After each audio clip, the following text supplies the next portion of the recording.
There was no file number in the folder, only a handwritten label in faint ink that read, Willamette Ridge, March 2019.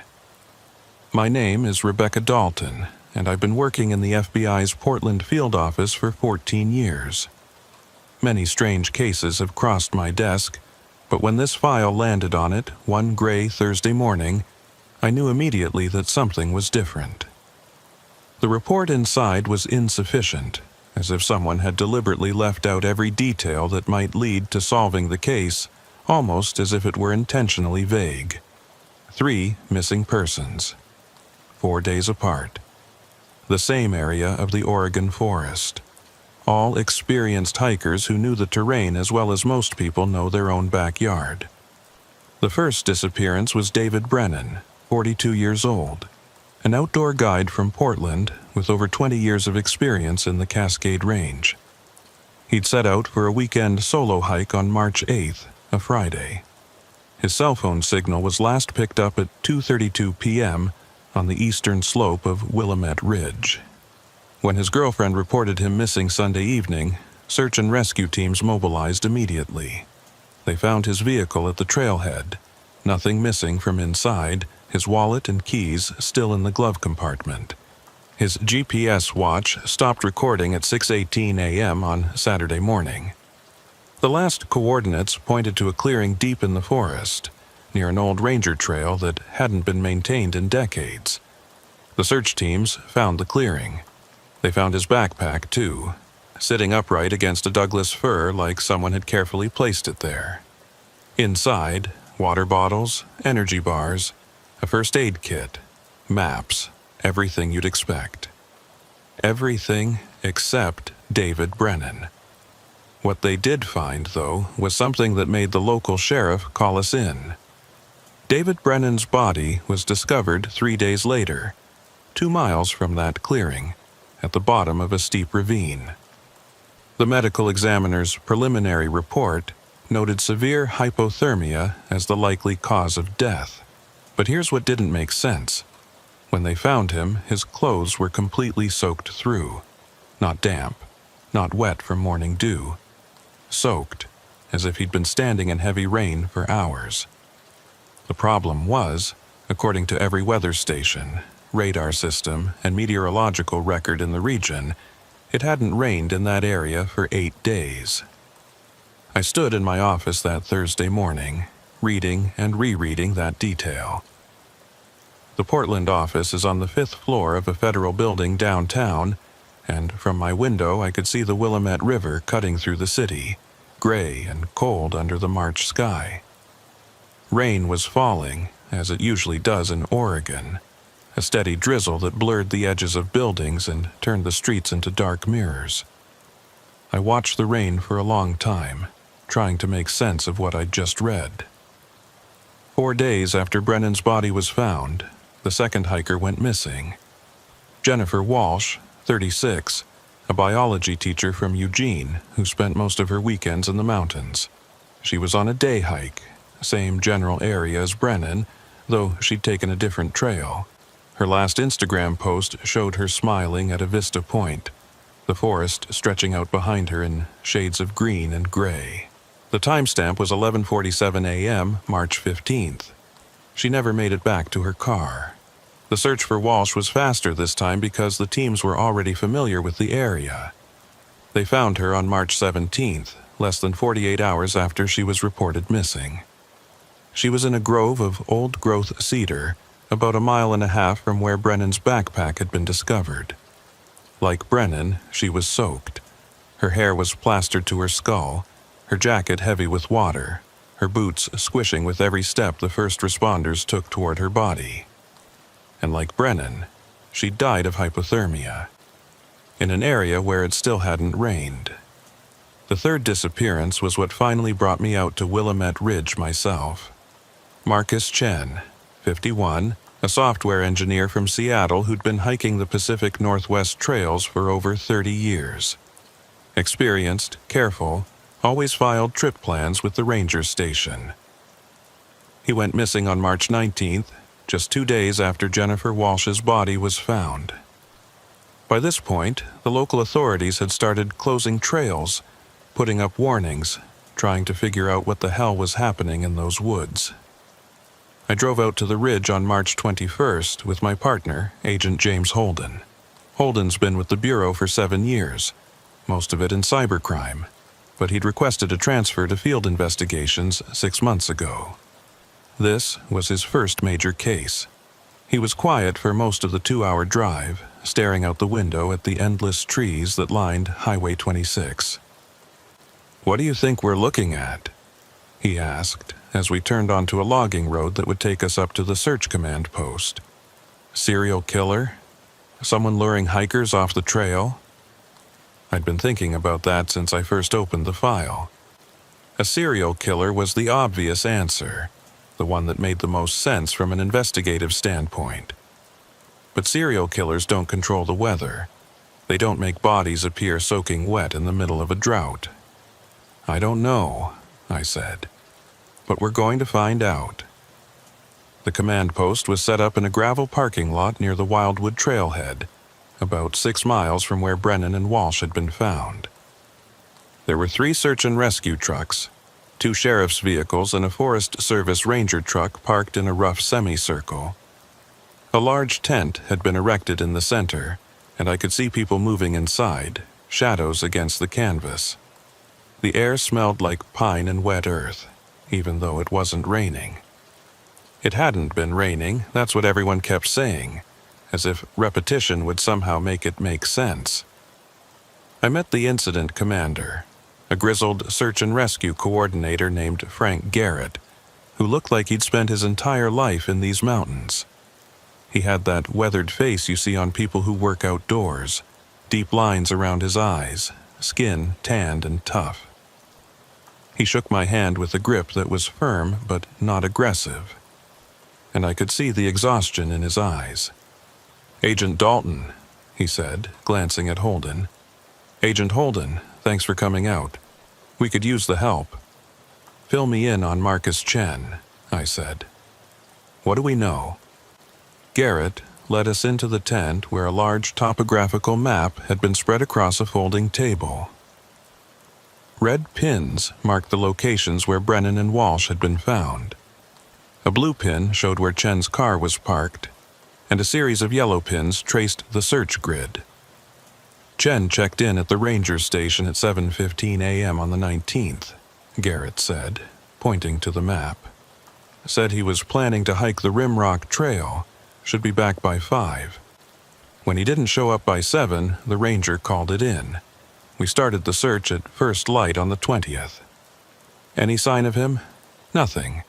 We've had teams combing every inch of that trail and the surrounding area. Dogs, drones, infrared, it's like he vanished." I studied the map, noting the distances between the 3 incidents. They formed a rough triangle, with each point about 2 to 3 miles from the others. The terrain was dense forest, steep slopes, dozens of ravines and creek beds that could hide a body for years if you didn't know where to look. "What about the rain?" Holden asked. "The reports said the first 2 victims were soaked when you found them." Garrett's expression darkened. "Yeah, that's the part that doesn't make any damn sense. I've been running search and rescue in these mountains for 23 years. I know weather. I know how to read a sky, and I'm telling you, it did not rain here. Not a drop. But those bodies," he trailed off, shaking his head. "They were drenched, like they'd been standing in a downpour. Could they have fallen in a stream?" I asked. "Gotten wet that way?" Brennan was nowhere near water when we found him. Walsh was close to a creek, but it was barely a trickle this time of year. And their clothes weren't just wet, they were saturated, heavy, like they'd been in rain for hours. I exchanged a glance with Holden. He looked as confused as I felt. "What did the families say?" I asked. "Did any of the victims mention anything unusual? Strange encounters? Weird feelings about the area?" "I can get you their statements," Garrett said. "But nothing jumped out. They were all experienced hikers. They knew what they were doing." A young ranger poked his head into the tent. "Frank, we've got something." We followed Garrett out of the tent and down a muddy trail that cut through the forest. The trees here were massive, old-growth Douglas fir and cedar that blocked out most of the sky. The understory was thick with ferns and salal, and the ground was soft with decades of fallen needles and decomposing leaves. It was the kind of forest that felt primordial, like you'd stepped back in time to when humans were just visitors, not conquerors. After about 15 minutes of hiking, we reached a small clearing where a search team had gathered. They were standing around something on the ground, and as we got closer, I could see what it was. A jacket. Blue Gore-Tex, expensive looking. It was spread out on the forest floor, arms extended, like someone had carefully arranged it, and it was soaking wet. "That's Chen's," one of the searchers said. "His girlfriend identified it from the photo we sent. He was wearing it when he left his car." I knelt down next to the jacket, careful not to touch it. Water was still dripping from the fabric, forming a small puddle underneath. I looked up at the sky through the break in the canopy. Overcast, gray, but no rain. The ground around the jacket was damp, but not wet, the kind of moisture you'd expect from morning dew and fog. "How long has it been here?" I asked. "Can't say for sure," Garrett replied. "We swept this area yesterday morning and didn't see it, so sometime in the last 24 hours. I stood up, looking around the clearing. It was small, maybe 30 feet across, ringed by ferns and young hemlocks. There was nothing remarkable about it, nothing that would make it stand out from 1,000 other clearings in these woods. But someone had left that jacket here, or something had. "Bag it," I told the search team. "Get it to the lab. I want to know everything about that water. Where it came from, what's in it, how long it's been wet." As the team carefully placed the jacket in an evidence bag, I walked the perimeter of the clearing. Holden followed me, and I could tell he was thinking the same thing I was. This wasn't random. The jacket had been placed here, deliberately, like the backpack had been placed against that tree, like the bodies had been placed in spots where search teams would eventually find them. "Someone staging this," Holden said quietly. "This is too careful, too deliberate." "Maybe," I said. "But staging for what? What's the message?" We didn't have an answer. Not yet. That night, I stayed at a small motel in Brightwood, a tiny logging town about 20 minutes from the search area. The room was basic but clean, with wood-paneled walls and a window that looked out at the forest. I spent hours going through the case files, reading statements from the victims' families, studying the topographical maps, trying to find a pattern. Around midnight, I heard it. Rain. Not heavy, just a steady patter against the window, the kind of soft rain that Oregon is famous for. I got up and looked outside. The parking lot was wet, puddles forming under the yellow glow of the streetlights. Rain was falling, normal spring rain, the kind that happens every day here. I checked my phone. The weather app showed clear skies, no precipitation. I refreshed it, still clear. I opened 3 different weather apps, checked the radar, looked at the local news. Every single source said the same thing. No rain in the forecast, no rain currently falling, no rain recorded in the area, but I could see it. I could hear it. I opened the window and stuck my hand out, feeling the drops hit my palm, cold and real. I grabbed my jacket and went outside. The rain was light but steady, soaking into my hair, running down my face. Other motel guests were in their rooms, lights off, presumably sleeping.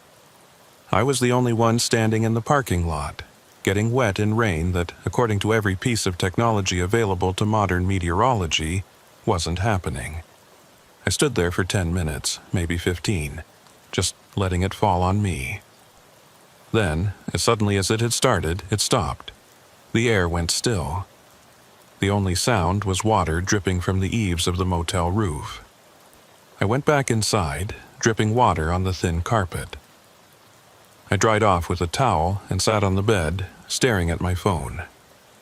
Every weather app still showed clear skies, no precipitation recorded, no rain, but my hair was wet, my jacket was soaked. The parking lot outside was covered in puddles that would be gone by morning. I didn't sleep that night. I kept thinking about David Brennan, Jennifer Walsh, the jacket in the clearing.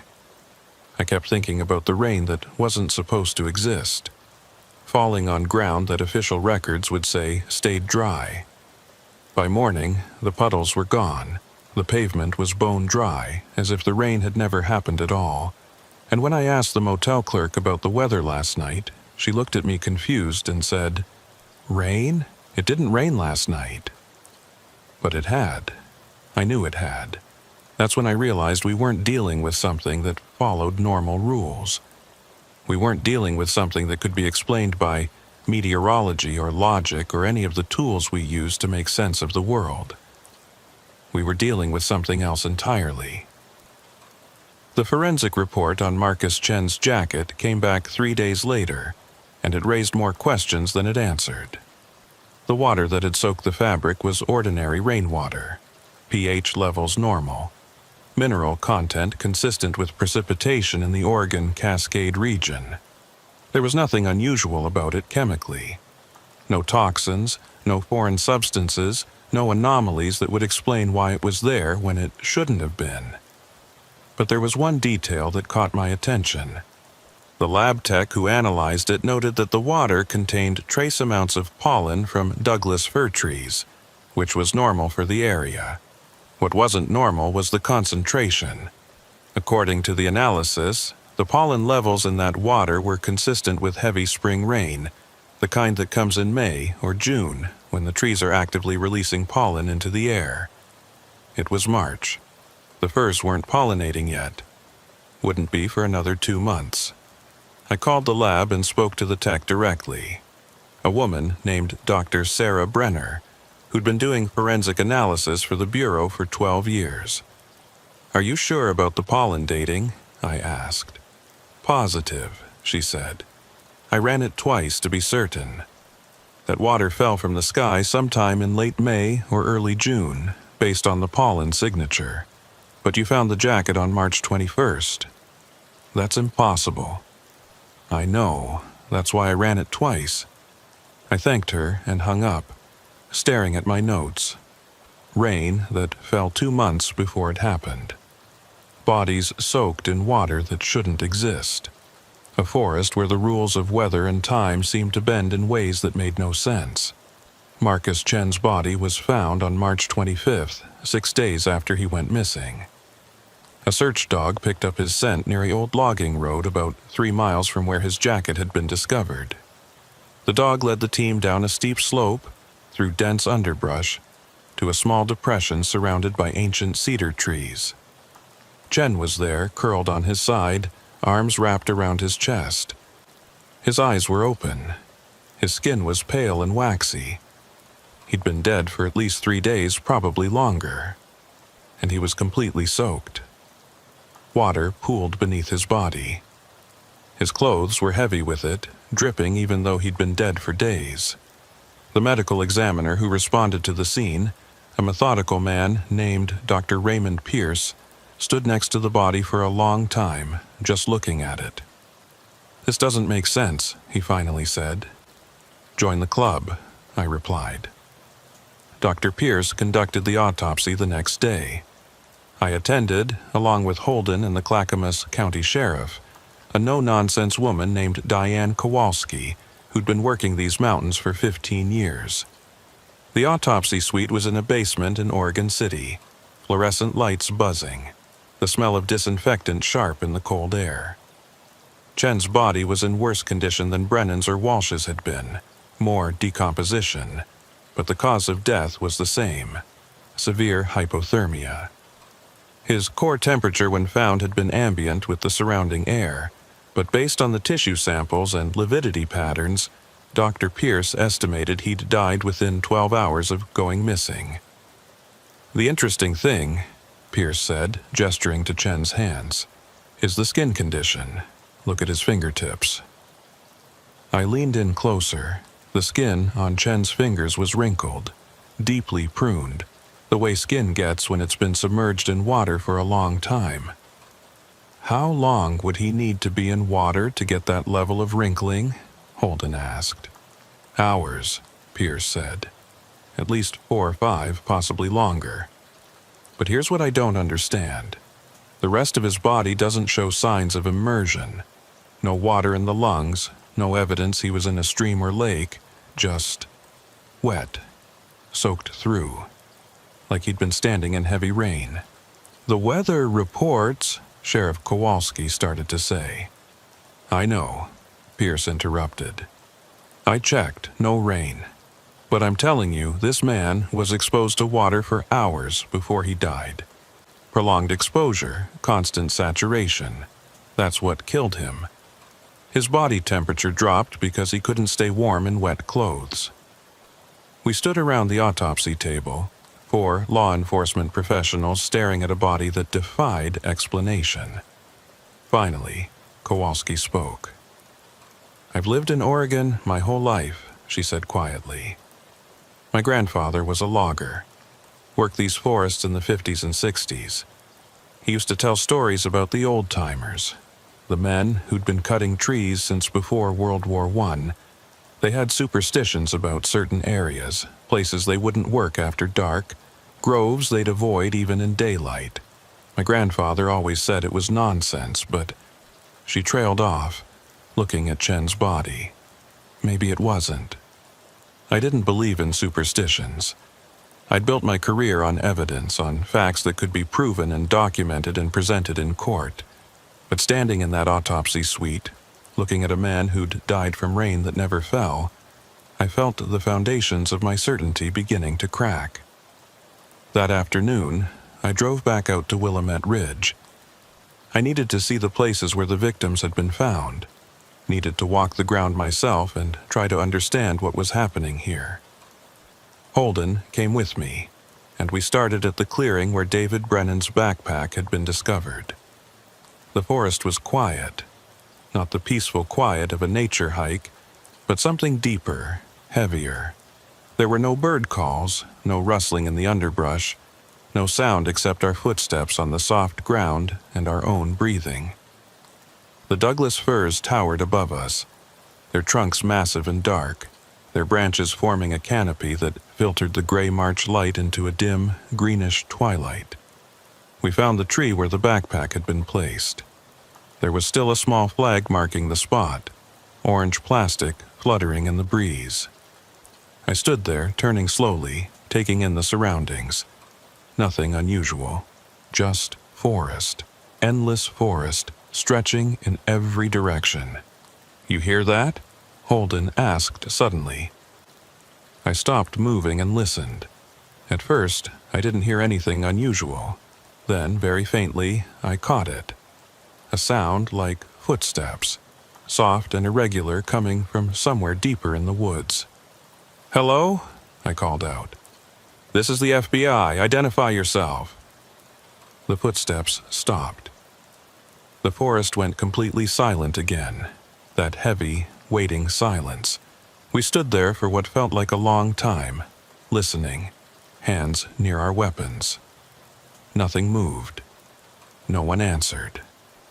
Probably an animal, Holden said, but he didn't sound convinced. We hiked to the other 2 sites, the grove where Jennifer Walsh had been found, and the depression where Marcus Chen's body had lain. Both places had the same quality of silence, the same sense of waiting. At the Chen site, I noticed something I hadn't seen in the photographs. The cedar trees that ringed the depression had unusual bark patterns, deep gouges, and marks that looked almost deliberate, almost like writing. Are those bear marks? I asked Holden. He came closer, examining the trees. I don't think so. Wrong pattern. Bears claw vertically, these are horizontal, and look at how deep they are. I ran my hand over one of the gouges. The cedar bark was torn away in long strips, exposing the reddish wood beneath. The marks were old, weathered, but still visible. And they did look deliberate, like someone had carved them with a blade or a sharp tool. "We should document this," I said, pulling out my phone to take pictures. As I raised the camera, the phone screen flickered. The battery indicator jumped from 87% to 23% in an instant. I lowered the phone, and the battery jumped back up to 85%. "Holden, check your phone." He pulled out his phone and frowned. "Battery's at 41%. It was full when we left the car." We both stood there, watching our phones as the battery levels dropped and rose seemingly at random. Mine went from 85% to 12% to 67% in the span of 30 seconds. Holden's went dead, the screen going black, then powered back on showing 98% charge. "Equipment malfunction?" Holden suggested, but he looked uneasy. I didn't answer. I was thinking about the weather radar showing clear skies while rain fell. I was thinking about water that came from 2 months in the future.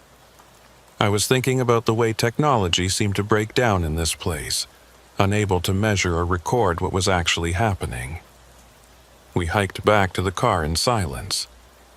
The sun was starting to set, the forest growing darker, the shadows between the trees deepening into pools of black. I kept hearing those footsteps, soft and irregular, always just out of sight. Always stopping when we stopped. Always resuming when we moved again. By the time we reached the parking lot, full dark had fallen. Our car sat alone under a flickering light pole, and I was relieved to be leaving the forest behind. We drove back to Brightwood, neither of us speaking much, both of us processing what we'd seen and heard. That night, I interviewed the families of the victims. Video calls, since they were scattered across Oregon and Washington. David Brennan's girlfriend, a soft-spoken woman named Lisa, told me David had mentioned something strange the week before he disappeared. "He said the forest felt different," she told me, her face pixelated on my laptop screen. He'd been hiking that area for years, knew every trail, every landmark, but that last week, he said something felt off, like the forest was holding its breath. "Did he mention anything specific?" I asked. "Anything unusual he saw or heard?" "Not really, just that feeling. He almost canceled the trip, but then he figured he was just being paranoid." Jennifer Walsh's sister, Margaret, had a similar story. Jenny called me the night before she went missing. She was excited about the hike, but she mentioned that the weather had been strange lately. She said it felt like rain was coming, even though the forecast was clear. She kept checking the sky expecting clouds, but there weren't any. Marcus Chen's wife, Linda, was more skeptical. Marcus was a practical man, she said. He didn't believe in feelings or intuition. If there was something wrong, he would have seen evidence of it. He would have documented it, taken pictures, made notes. He wouldn't just have a feeling. "Did he leave any notes?" I asked. "Anything from his last hike?" The police gave me his backpack. There was a small notebook inside where he tracked his hikes. The last entry was from March 19th, the morning he disappeared. Just standard stuff, weather conditions, trail markers, birds he'd seen, nothing unusual. "Can you read me that entry?" I heard papers rustling. Then Linda's voice, steady but sad. "March 19th, 7:30 a.m. Clear skies. Temperature approximately 48 degrees. Starting Rimrock Trail, visibility good. Humidity feels high, unusual for forecast. Will monitor conditions." Humidity feels high. Like Jennifer Walsh's feeling that rain was coming, like David Brennan's sense that something was different. After the calls, I sat in my motel room and compiled my notes. 3 experienced hikers, all killed by hypothermia after prolonged exposure to rain. Rain that fell in an area where no precipitation was recorded. Rain that, according to pollen analysis, came from 2 months in the future. All 3 victims had reported feeling like rain was coming, even though the sky was clear. And there was something else. Something that nagged at me. I pulled out the topographical map and marked the 3 locations where bodies had been found. Then I marked where the backpack and jacket had been discovered. The 5 points formed a rough pattern, not quite a circle but close, and in the center of that pattern was an area that no search team had thoroughly explored yet. A dense section of old-growth forest marked on the map as Deadfall Creek. I made a decision. Tomorrow, we were going to Deadfall Creek. But that night, lying in bed and trying to sleep, I heard the rain again. Soft at first, then heavier, drumming against the window, running in rivulets down the glass. I got up and looked outside. The parking lot was dry, the sky was clear. I could see stars, but I could hear the rain. And when I opened the window and stuck my hand out, I felt water hitting my palm. Cold and real and impossible. I pulled my hand back in and closed the window. The rain stopped. The night went silent. I didn't check the weather apps. I knew what they would say. I knew that officially, in the world of recorded data and verified information, it wasn't raining. But in some other world, some other version of reality that existed alongside ours, overlapping but not quite touching, it was raining. It had been raining for a long time. And somehow, in this forest, the boundary between those 2 worlds was thin enough that the rain could bleed through. We set out for Deadfall Creek at first light, a 6-person team consisting of myself, Holden, Sheriff Kowalski, 2 of her deputies, and a Forest Service ranger named Thomas Webb, who knew the area better than anyone. Webb was in his 50s, lean and weathered, with the kind of quiet competence that comes from decades of working in the wilderness. He'd brought topographical maps that were more detailed than anything we had, hand-annotated with notes about terrain features, water sources, and old logging roads. Deadfall Creek used to be a logging camp back in the 20s, Webb explained as we loaded our gear. Shut down in 1927 after a particularly bad winter. Company lost 3 men, never really said how. After that, they abandoned the area. It's been wild ever since. 3 men, I asked.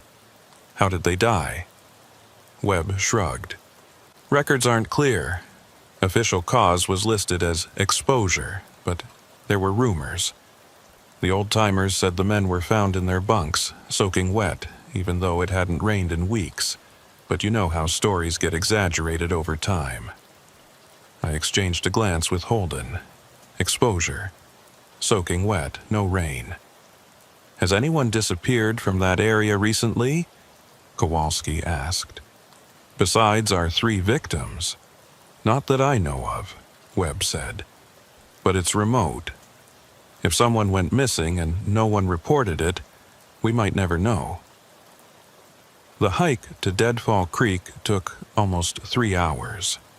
We followed a combination of old logging roads and game trails, pushing through dense underbrush and climbing over fallen trees that must have been lying there for decades.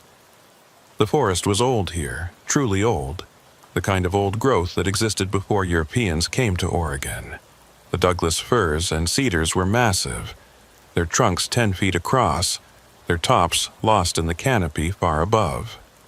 The understory was a tangle of ferns, salal, and devil's club, and the ground was soft with centuries of decomposition.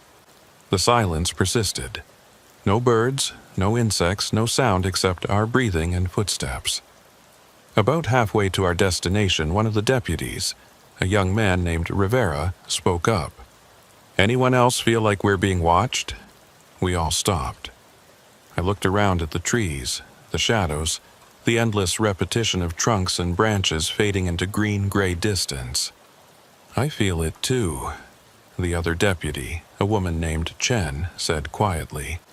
Like something's keeping pace with us. Webb nodded. That's normal in these old forests. It's just the quiet. Makes you hyper-aware, your brain starts filling in the gaps. But it didn't feel like my brain filling in gaps.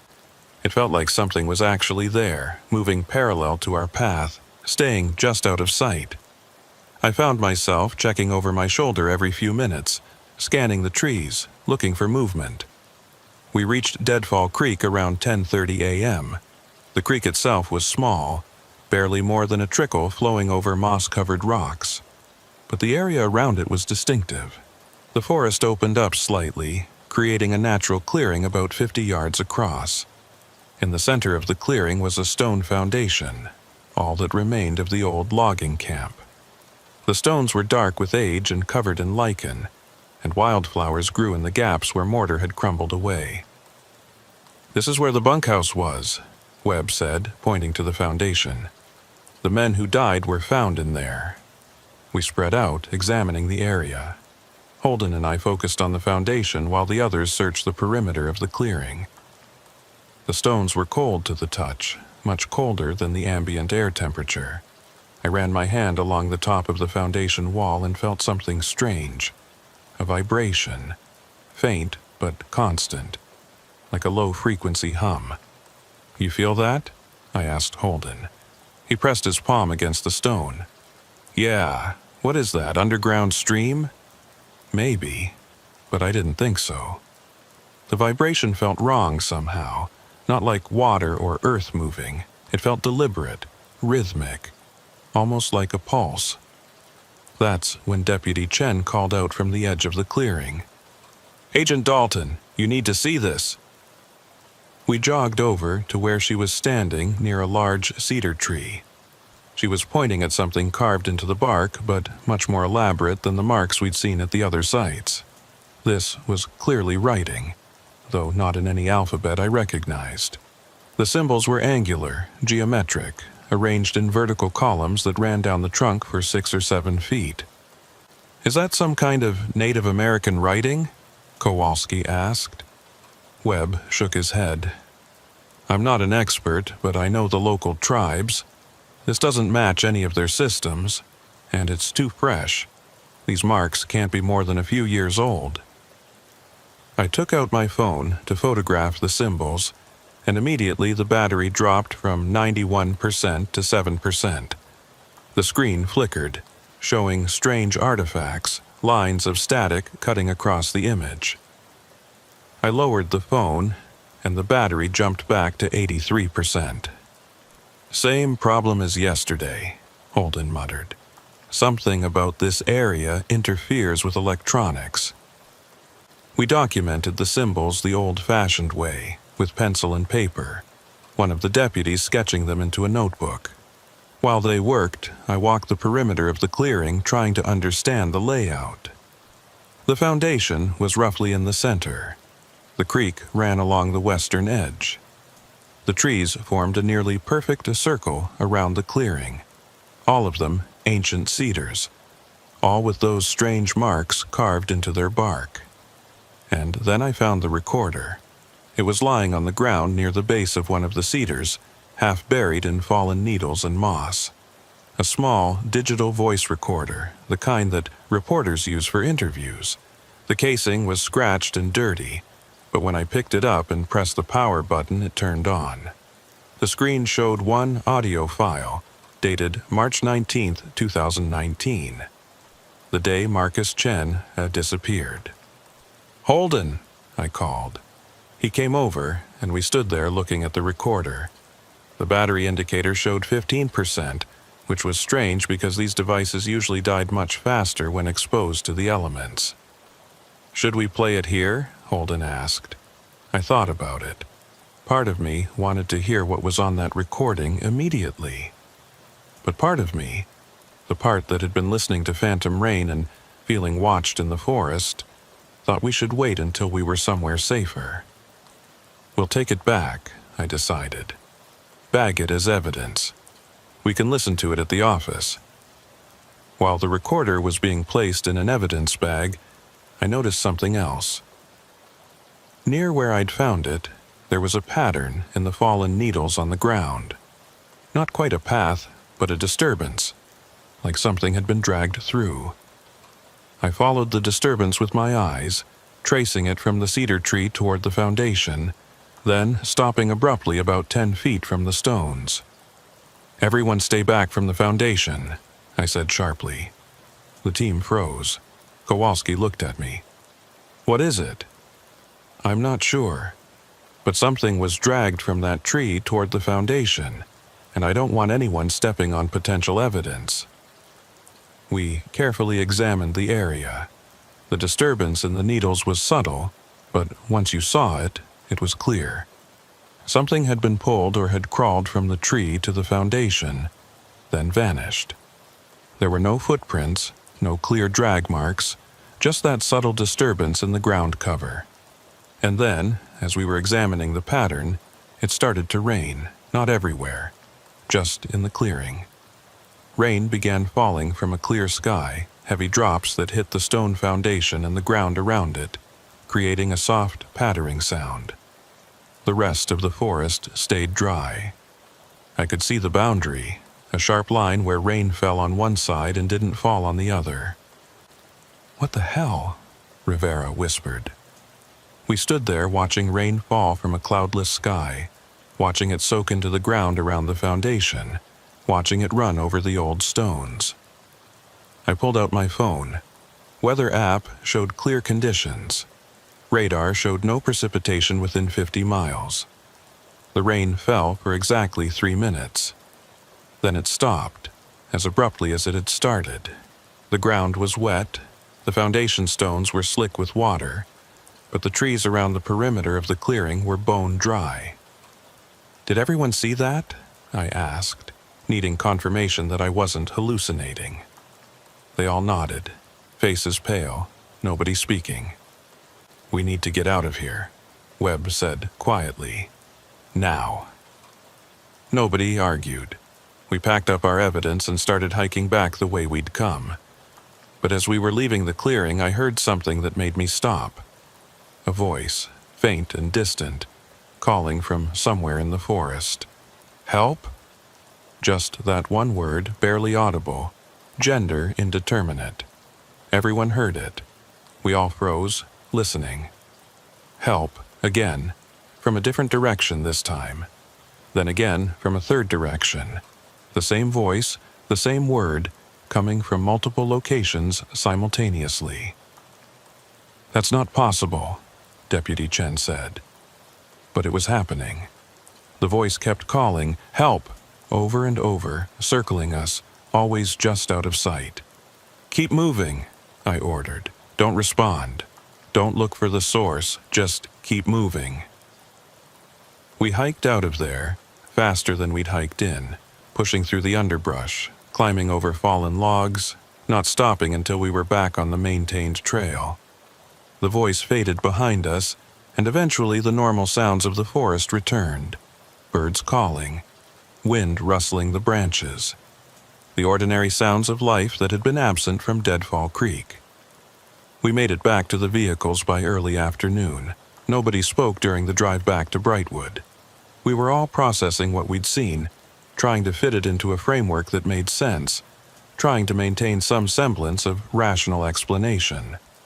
That evening, back in my motel room, I finally listened to the recording we'd found. Holden was with me, along with Sheriff Kowalski. We closed the curtains, locked the door, and I pressed play on the digital recorder. At first, there was just static, white noise that filled the small room. Then, gradually, a voice emerged. Male, calm, matter-of-fact. "This is Marcus Chen. It's March 19th, approximately 3:30 p.m. I'm near Deadfall Creek and something strange is happening." A pause. In the background, I could hear wind in the trees. Normal forest sounds. It's starting to rain, but the sky is clear. I can see blue sky through the canopy, no clouds, but rain is falling. Heavy rain. I'm getting soaked. Another pause. The sound of rain grew louder in the recording. A heavy downpour. "I'm going to try to find shelter. The rain is cold. I can't see more than a few feet in front of me now. It's like a curtain of water." Silence for several seconds. Then, Chen's voice again. but different now. Scared. I can hear someone calling for help, but when I look, there's no one there, just rain, just endless rain. More silence. The rain sound continued, constant, heavy. I don't understand. The rain should have stopped by now. It's been falling for over an hour. My clothes are completely soaked. I'm getting cold. I need to get to the car. A long pause. When Chen spoke again, his voice was slurred, sluggish. Can't remember which direction. Everything looks the same, just trees and rain. Trees and rain. Someone's still calling. I can't find them. I keep walking toward the voice, but it moves. It's always somewhere else. Another pause, even longer this time. The rain continued, relentless. So cold. Have to keep moving. Can't stop. If I stop, I'll... The sentence trailed off. Then, for the last 30 seconds of the recording, there was just rain. No voice, no movement. Just the endless sound of water falling from a clear sky. The recording ended. We sat in silence for a long moment. He walked in circles, Kowalski finally said. Kept hearing that voice calling for help, kept trying to find it until the hypothermia killed him. But why? Holden asked.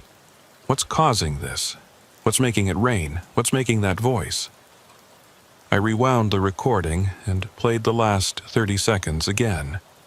Just rain, constant and unchanging.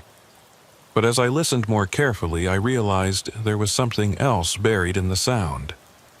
A rhythm, faint but present. Like footsteps. Like something walking through the rain, circling, always circling. There's something else on the recording, I said. Listen. I played it again, turning the volume up. The footsteps were clearer now. Soft but distinct, a deliberate pace, and beneath that, even fainter, something that might have been breathing, or might have been the wind, or might have been something else entirely. We need to send this to the audio lab, I said. Have them clean it up, isolate the different sound layers.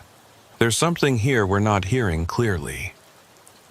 That night, alone in my motel room, I couldn't sleep.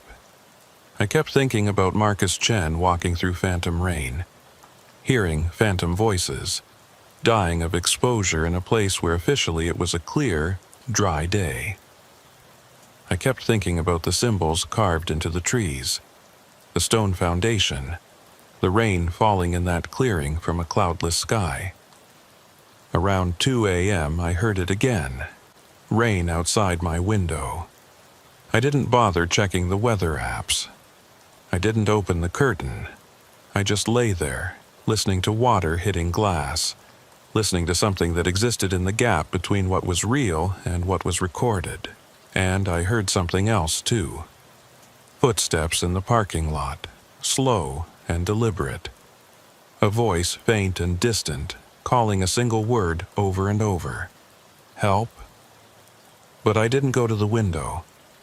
I didn't look outside. I just pulled the covers over my head and waited for dawn. The audio enhancement came back from the FBI lab in Quantico 3 days later.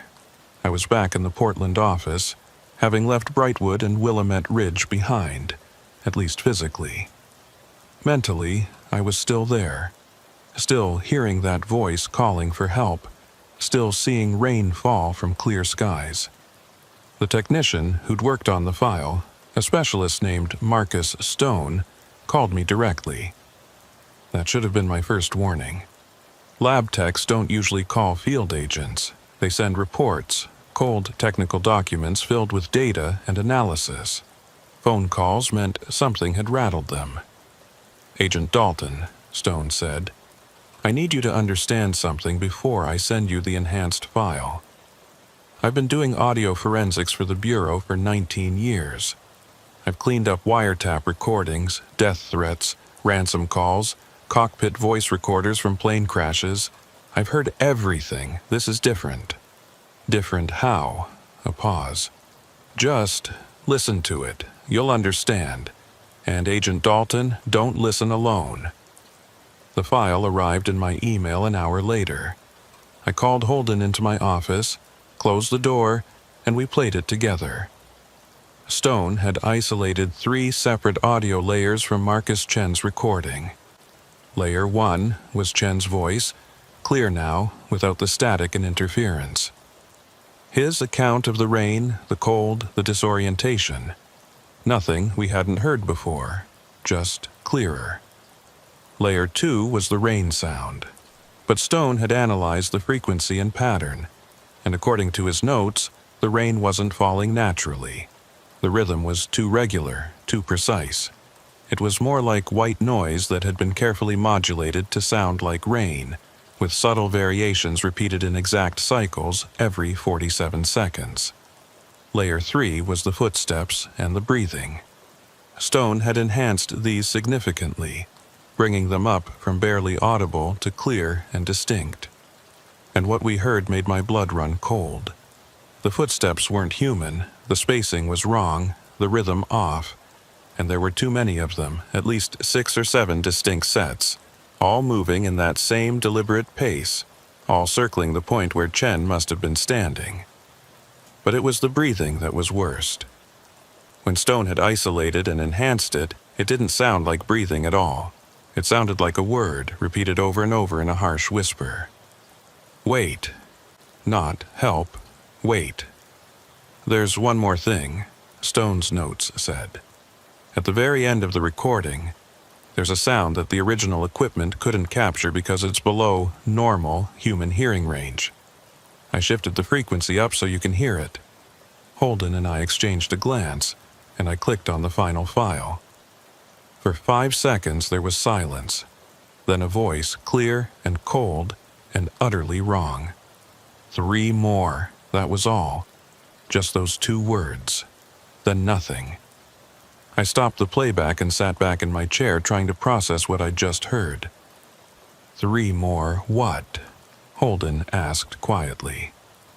I didn't answer because I was thinking about the number 3 victims. David Brennan, Jennifer Walsh, Marcus Chen, and that voice saying 3 more on March 19th, the day Chen died. We need to look at unsolved cases, I said. Disappearances in that area going back as far as records exist. If this has happened before, it has, a voice said from the doorway. I looked up. Frank Garrett, the search and rescue coordinator, was standing there. He looked like he hadn't slept in days. How did you, I started to ask. Sheriff Kowalski called me. Told me about the recording. I need to tell you something I should have told you from the beginning. He came into the office and closed the door behind him. When he spoke, his voice was quiet, almost ashamed. This isn't the first time. Back in 1983, 3 hikers went missing in the Willamette Ridge area. All found dead of hypothermia, all soaked with water even though it hadn't rained. Before that, 1957, same thing. 3 more, and in the Forest Service archives, there are reports going back to the 20s. Always 3. Always the same way. Why didn't you say something? I demanded. Because no one believes it. Every time it happens, there's an investigation. They find natural explanations, blame it on freak weather patterns, local microclimates, anything to make it make sense. The files get buried, the families accept the explanations, and everyone forgets, until it happens again. I felt anger rising in my chest. People died. People are going to keep dying. I know. Garrett's voice was sharp now. You think I don't know that?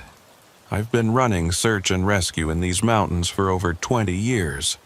I've found the bodies. I've had to tell the families, and I've tried, Agent Dalton. I've tried to warn people to close trails, to get someone to take this seriously. But no one listens, because it's impossible, because it doesn't make sense. The room went silent. Holden was staring at Garrett, and I could see he was processing the same thing I was. This wasn't just a case. This was a pattern that had been repeating for almost a century, killing 3 people at a time, regular as clockwork. "How often?" I asked. "How often does it happen?" Garrett pulled out a piece of paper from his jacket, a list written in shaky handwriting. 1927, 3 loggers. 1957, 3 hikers. 1983, 3 backpackers. 2004, 3 hunters. And now, 2019, 3 more.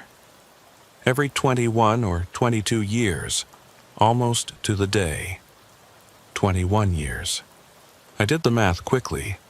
The next cycle would be 2040 or 2041. "We need to make this official," I said. "File reports, document everything. Make sure the information doesn't get buried this time." Garrett laughed, but there was no humor in it. "Go ahead and try. I've watched 5 different agencies investigate this over the years.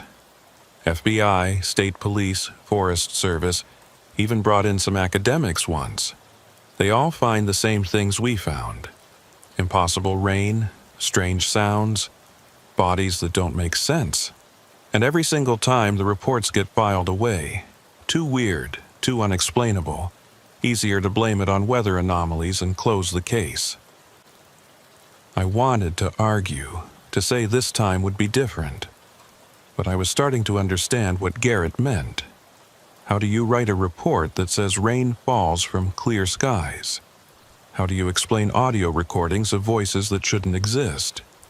How do you put into official documentation that the forest itself seems to be doing something that violates every law of physics and meteorology? "What about the symbols?" Holden asked. "The marks on the trees at Deadfall Creek. Someone carved those. That's physical evidence." "Documented in 1983, Garrett said. "Archaeologists from the University of Oregon came out to look at them. His report said they weren't Native American, weren't any known writing system. His theory was they were some kind of logging camp graffiti made by bored workers in the 20s. He dated them to around 1925 or 1926. "But you said the marks looked fresh," I pointed out. "They do. They always do. That's part of it. The symbols get documented. Then the next time someone goes to Deadfall Creek, they're still there, still looking fresh. Like they were carved yesterday." We sat in silence, the weight of what Garrett was telling us settling over the room like a heavy blanket. Somewhere in the building, phones were ringing, agents were working cases. The normal machinery of law enforcement was grinding forward. But in this office, we were talking about something that existed outside that machinery, something that couldn't be investigated or documented or solved. "What do you think it is?" Holden finally asked. "What's doing this?" Garrett shook his head. "I don't know. My grandfather, the one who was a logger, he had a theory. He said the old-timers believed there were places in the forest that belonged to something else. Not spirits exactly, not ghosts, just something old, something that was here before us and will be here after we're gone. They said those places had rules, and if you broke the rules, the place would take you." "What rules?" I asked. "That's the thing. Nobody knows. The people who break the rules don't come back to tell us what they did wrong." After Garrett left, Holden and I spent hours going through records, pulling every unsolved disappearance and death in the Willamette Ridge area going back to the 20s. The pattern was there, clear, once you knew to look for it. 3 deaths, spaced roughly 21 years apart, always in March, always near Deadfall Creek, always with the same impossible circumstances. But there was something else I noticed. Between the major incidents, there were others. Single disappearances, bodies never found, scattered throughout the decades. And when I plotted them on a map, they formed a rough circle, with Deadfall Creek at the center, like ripples spreading out from a stone dropped in still water. "It's expanding," I said, showing Holden the map. "Whatever's happening at Deadfall Creek, it's not confined there. It's spreading, slowly but spreading.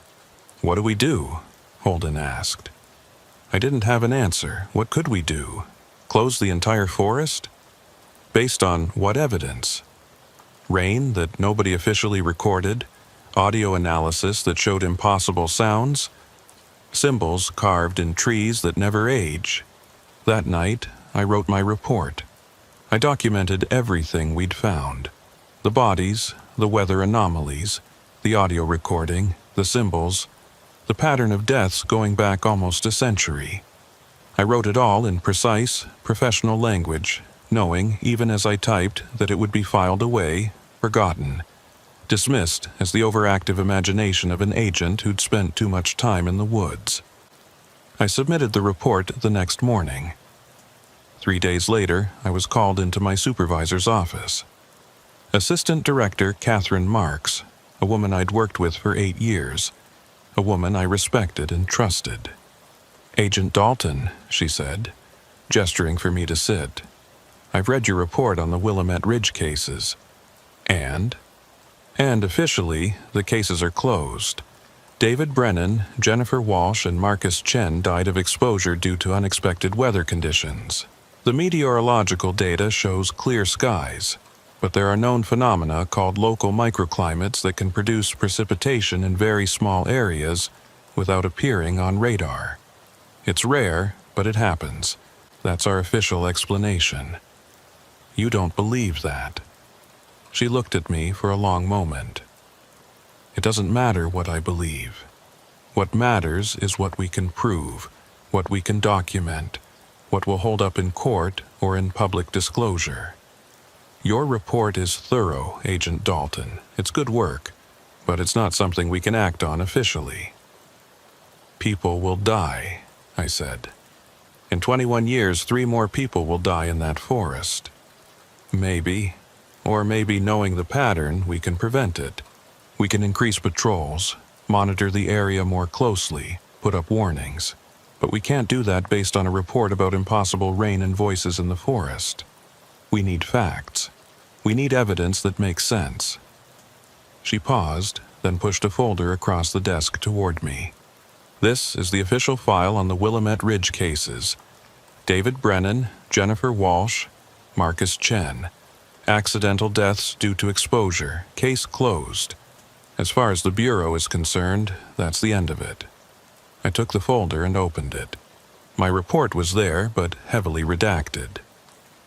Every mention of the rain anomalies, the audio recording, the symbols, the historical pattern, all of it blacked out. What remained was a bare-bones account of 3 hikers who got lost and died of hypothermia. Standard. Explainable. Closed. "However," Marks continued, "there is an unofficial file.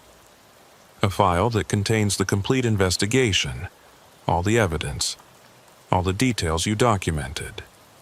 That file is in the archives, classified, available only to agents with specific clearance. If someone needs it in the future, say 21 years from now, they'll be able to find it." "That's it?" I asked. "We just wait for more people to die?" "No, we learn, we document. We build a record so that next time, maybe we'll understand a little more. Maybe we'll be able to stop it. But we can't do that by chasing ghosts, Agent Dalton. We have to work within the system, even when the system isn't adequate." I left her office with the official file in my hands, feeling the weight of what hadn't been said. The system would bury this like it had been buried 5 times before. The families would accept the official explanation because the truth was too strange to believe.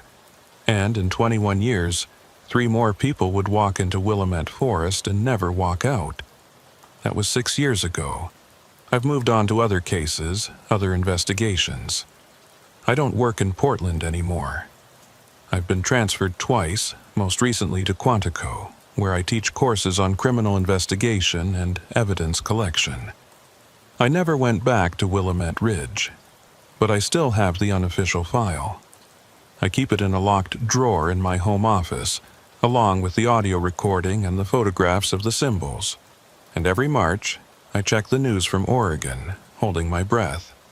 waiting to see if the pattern has changed, if it's happening again ahead of schedule. 2 weeks ago, I got a call from James Holden.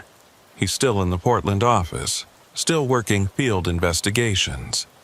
He told me that in the past 6 months there have been 2 unexplained deaths in the Willamette National Forest. Both found near Deadfall Creek. Both died of hypothermia. Both completely soaked, even though no rain was recorded. "It's too early," Holden said. "We shouldn't be seeing this for another 15 years. "I know," I said. "The pattern's changing, Rebecca. Whatever's happening out there, it's accelerating." After he hung up, I sat in my office for a long time, thinking about rain that falls from clear skies, about voices calling for help that have no source, about a place in the forest where the rules are different and we don't understand why. I think about Marcus Chen's voice on that recording, saying he was cold, saying he couldn't find his way out, saying someone was calling for help, but he couldn't find them. I think about the last sound on that recording, the voice saying 3 more in a tone that wasn't quite human. And I think about what Garrett's grandfather said, about places in the forest that belong to something else, something old, something that was here before us and will be here long after we're gone. Tonight, it's raining outside my apartment in Virginia, normal spring rain, the kind that shows up on weather radar and makes sense. But I find myself listening to it differently now, listening for patterns, for rhythms that are too regular, for sounds buried beneath the sound of water falling. And sometimes, late at night when I'm half asleep, I hear it, that voice from the recording, not saying 3 more, but something else, something that sounds like my name, calling from somewhere far away, somewhere I can't see but can almost feel, just beyond the edge of hearing. The official report says David Brennan, Jennifer Walsh, and Marcus Chen died of exposure to unexpected weather conditions. The case is closed. The files are sealed. In 15 years, or maybe sooner, 3 more people will die in the same way, and there will be another investigation, and another report, and the cycle will continue. But I know the truth. I know that somewhere in the Oregon forest, in a clearing near an old logging camp, rain falls from clear skies and has been falling for 100 years, maybe longer. I know that voices call for help from something that is always listening but never helps. I know that the boundary between what we understand and what exists beyond our understanding is thin in that place, thin enough that sometimes things leak through. Rain from the future, voices from the past, footsteps from somewhere we don't have a name for. And I know that the rain is still falling, even now, in a place where officially it never rains at all. The last time I checked the weather for Brightwood, Oregon, it was clear skies. But I know better than to trust the forecast, because I can still hear it, even here, 2,000 miles away, the sound of rain that never was.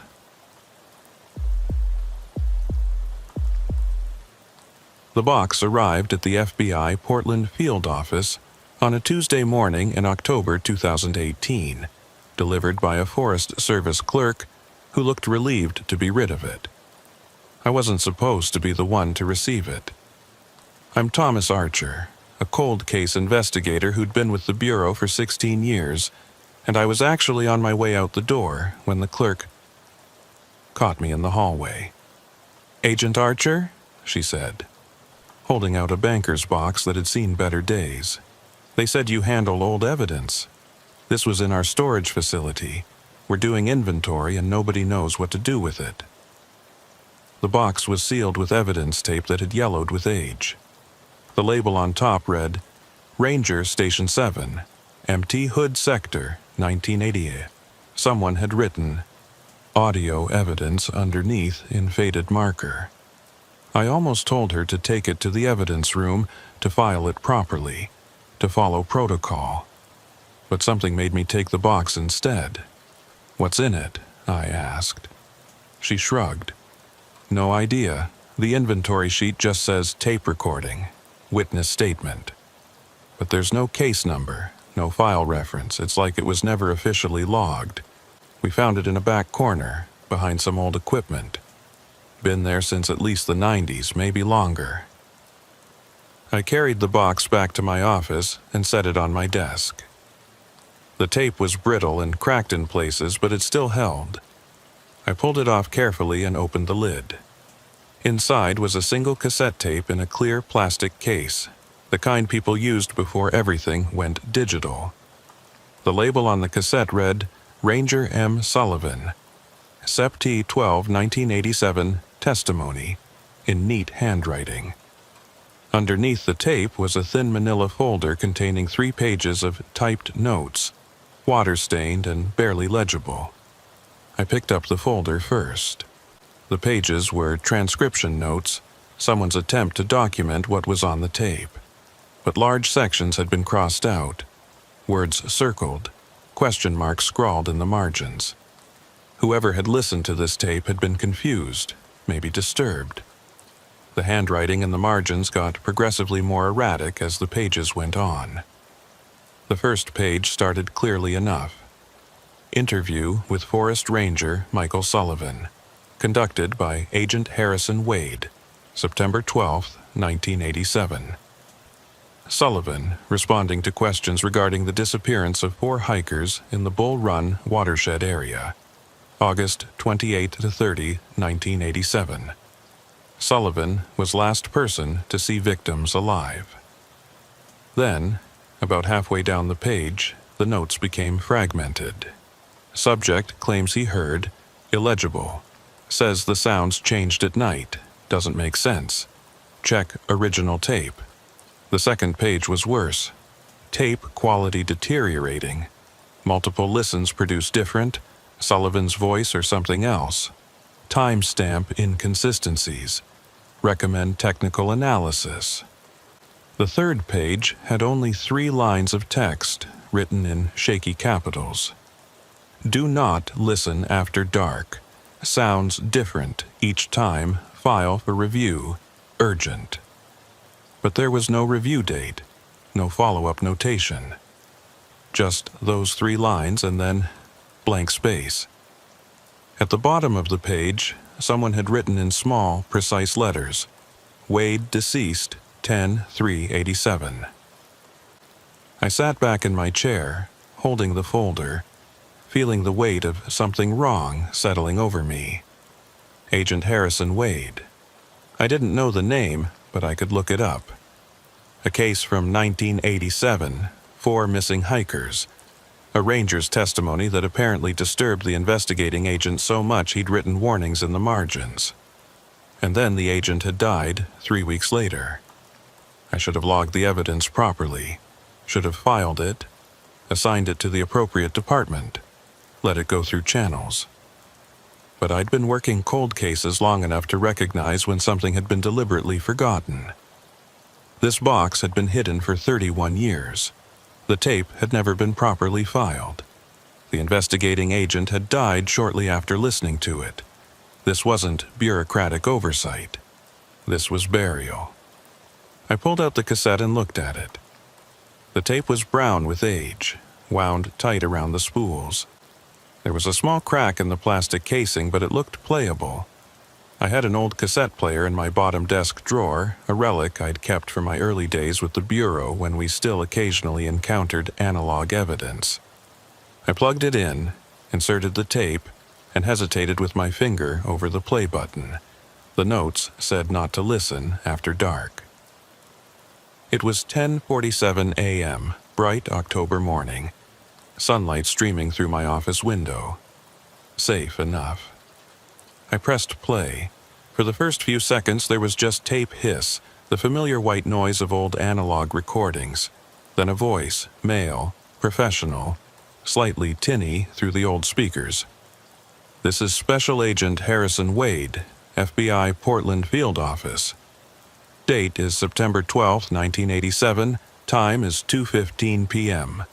I'm conducting an interview with Forest Ranger Michael Sullivan regarding case number, a pause, shuffling papers.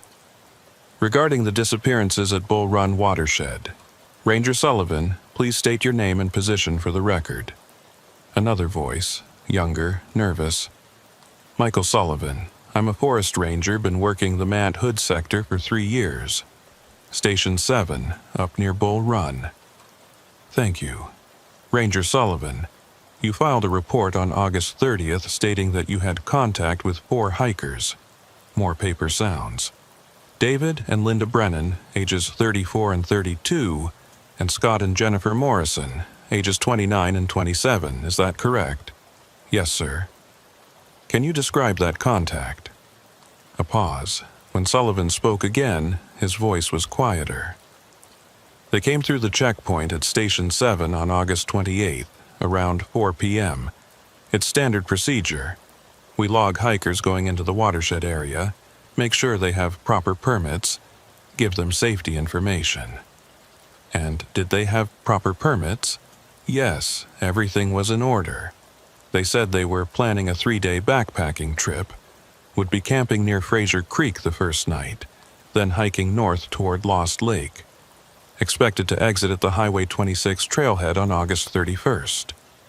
You saw them again after that initial contact? Another pause, longer this time. Yes.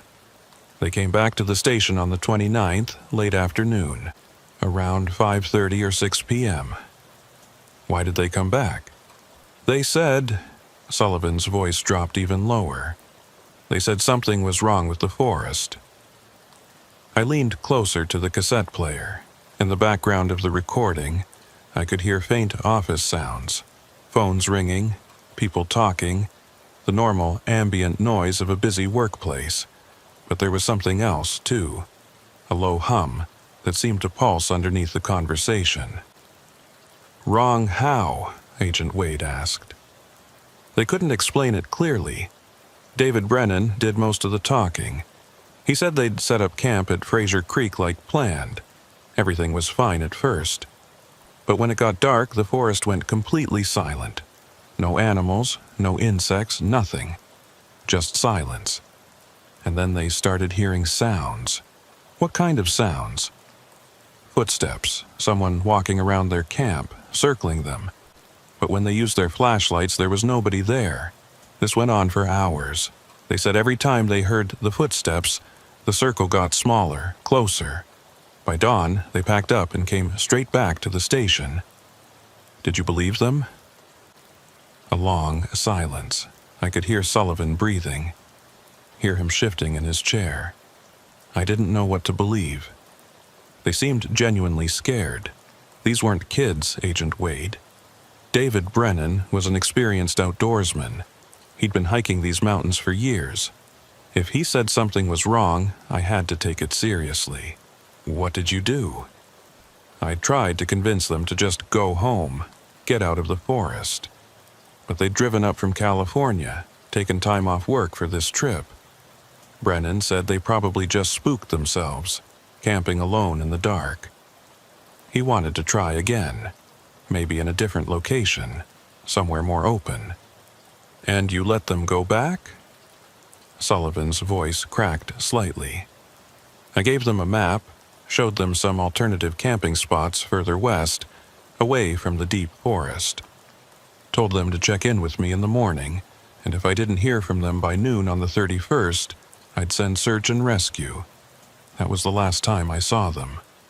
The recording continued, Wade asking standard questions about the search efforts, the timeline, physical descriptions of the hikers. But I was stuck on what Sullivan had said about the sounds.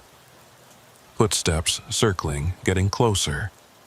I'd read hundreds of missing persons reports over my career.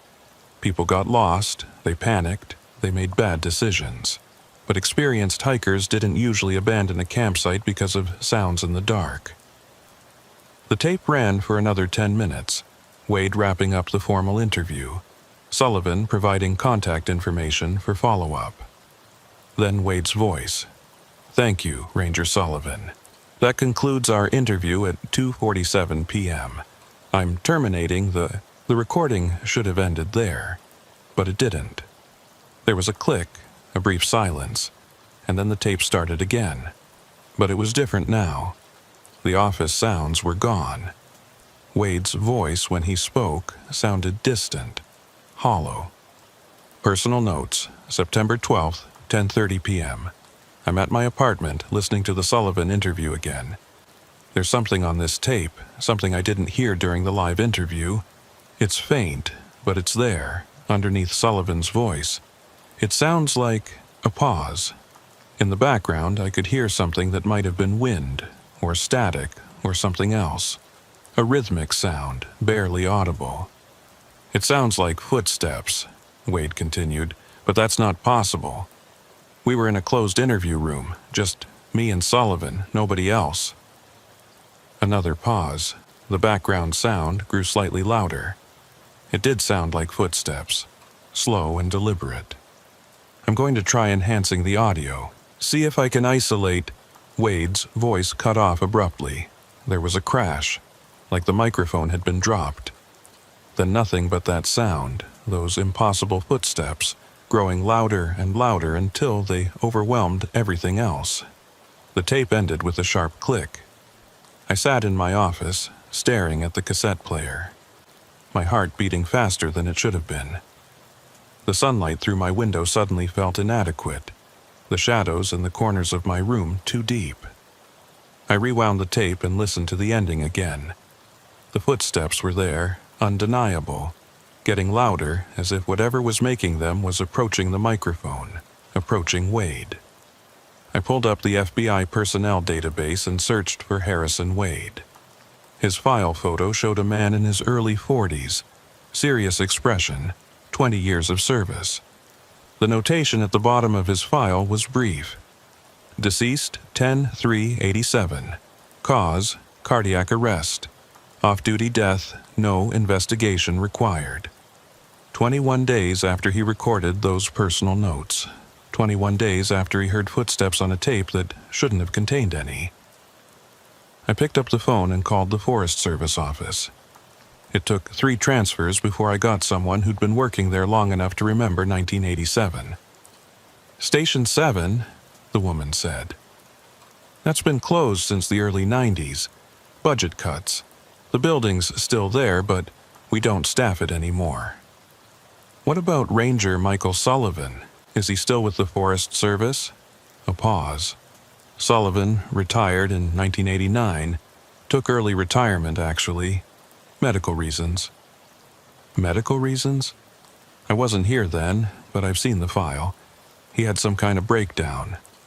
Wouldn't work at night shifts anymore, said he couldn't sleep, kept hearing things. They pensioned him out. I think he moved to eastern Oregon, somewhere far from the forests. I thanked her and hung up. Michael Sullivan, terrified into early retirement. Harrison Wade, dead at 43 from a heart attack.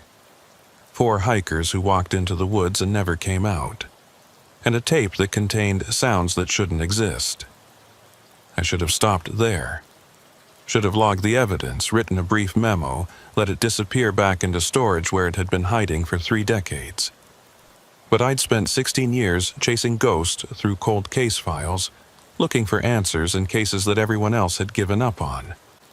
This tape was another ghost, another unsolved mystery that had been deliberately forgotten. I wasn't going to let it stay forgotten. That evening, I stayed late at the office. The building emptied out slowly, agents heading home to their families, support staff logging off their computers, cleaning crews making their rounds. By 8 p.m., the 5th floor, where my office was located, was dark except for my desk lamp and the glow of my computer screen. I'd spent the afternoon researching the Bull Run watershed disappearances. The official file was thin. 4 hikers reported missing August 31st, search conducted September 7th, no bodies found, no evidence recovered, case closed as presumed accidental death due to exposure or fall. There was no mention of Ranger Sullivan's statement about the hikers returning scared. No mention of footsteps or circling sounds. The investigation had been cursory at best, and the file was marked closed less than 2 weeks after the hikers disappeared. But I found something else in my research. The Bull Run watershed had a history, not just of disappearances. though there were plenty of those over the decades, but of strangeness. Reports going back to the 1950s of hikers hearing things in the forest, seeing things that didn't make sense. Most of it had been dismissed as urban legend, campfire stories, the kind of folklore that grows up around any sufficiently remote wilderness area. But there was a pattern. The reports always described the same thing: complete silence falling over the forest, followed by sounds of something moving, something circling. And people who reported these experiences always left the area quickly, and many of them never went back into the deep woods again. I was reading through a 1973 incident report when I heard it. Footsteps, slow, deliberate, coming from the hallway outside my office. I looked at the clock. 9:47 p.m. The cleaning crew had finished their rounds an hour ago. I was supposed to be alone on this floor. The footsteps stopped outside my door. I stood up, my hand instinctively moving to the service weapon on my hip. "This is FBI Agent Archer. Identify yourself." No answer. The footsteps resumed, moving past my door, continuing down the hallway toward the stairwell. I opened my door and looked out. The hallway was empty, fluorescent lights humming, gray carpet stretching away in both directions. Nobody there. But I could still hear the footsteps, fainter now, descending the stairs. I stepped into the hallway and walked to the stairwell door, pushed it open and looked down. The stairwell was empty, the automatic lights clicking on as I moved. The sound had stopped. I went back to my office, closing and locking the door behind me. My hands were shaking slightly. I'd been alone in the office late at night dozens of times over the years. I'd never been bothered by it. But something about those footsteps, the deliberate pace, the way they'd stopped right outside my door, had gotten under my skin. I looked at the cassette tape sitting on my desk. The notes had said not to listen after dark. That sound's changed each time. I'd listened to it once at 10:47 a.m. It was now almost 10 p.m. I should have left, should have gone home, come back tomorrow, approach this in daylight like a rational investigator. Instead, I picked up the cassette, rewound it to the end where Wade's personal notes began, and pressed play. Wade's voice, hollow and distant. Personal notes. September 12th, 10:30 p.m. But something was different. His voice sounded more strained than it had this morning, more afraid. Or was I imagining it? Was I hearing what I expected to hear because of what the notes had warned? I'm at my apartment, listening to the Sullivan interview again. There's something on this tape. The background sound was louder now. Not just footsteps, but something else. A low sound, almost like breathing, rhythmic and deep. It sounds like footsteps, but that's not possible. And then I heard something I hadn't heard this morning. Between Wade's words, in the pauses, there was a voice. Faint, barely audible, but definitely there. It was saying something, a single word repeated over and over. "Listen." Wade's voice continued. "I'm going to try enhancing the audio." And that other voice underneath, "Listen. Listen. Listen." The crash came, the microphone dropping, and then the footsteps overwhelmed everything else. But now I could hear that they weren't alone. There were voices mixed in with them, multiple voices, all whispering the same word. "Listen." The tape ended. I sat in my office, the only sound my own ragged breathing, and I understood what the notes had meant. The tape did sound different at night, or maybe it sounded different each time you listened. Or maybe my mind was just filling in gaps, creating patterns where none existed. I needed to be rational about this. I needed to approach it scientifically. But my hands were still shaking, and when I looked at the windows of my office, I couldn't shake the feeling that something was standing just outside, in the darkness, looking in. I rewound the tape and played it again, and this time the voices were clearer, and they weren't just saying, "Listen," anymore. They were saying other things I couldn't quite make out, words that seemed to shift and change even as I heard them. I played it a third time. The words were even clearer now. They were saying names. 4 names, over and over. David, Linda, Scott, Jennifer. The 4 hikers who disappeared in 1987. I stopped the tape, ejected the cassette, and sat there staring at it. Every instinct I had was screaming at me to throw the thing away, to destroy it, to get it as far from me as possible. But I was an investigator. This was evidence. And somewhere in this tape, buried under 31 years of time and static and whatever impossible thing was happening to it, there might be answers. I put the tape back in its case, put the case back in the box, and sealed the box with new evidence tape. Then I carried it down to the evidence room and locked it in my personal storage locker, where it would be secure and where I could access it whenever I needed. But as I was leaving the building, walking through the dark parking garage to my car, I heard them again. Those footsteps, slow and deliberate, echoing off the concrete walls, and underneath them, barely audible, that whisper. Listen. I drove home through empty Portland streets, checking my rearview mirror more often than I needed to, unable to shake the feeling that something was following me, something that had been waiting 31 years for someone to listen to that tape again. When I got home, I double-checked all my locks, closed all my curtains, and sat in my living room with the lights on, telling myself I was being irrational. It was just a tape, just an old recording with some audio artifacts that my brain was interpreting as voices.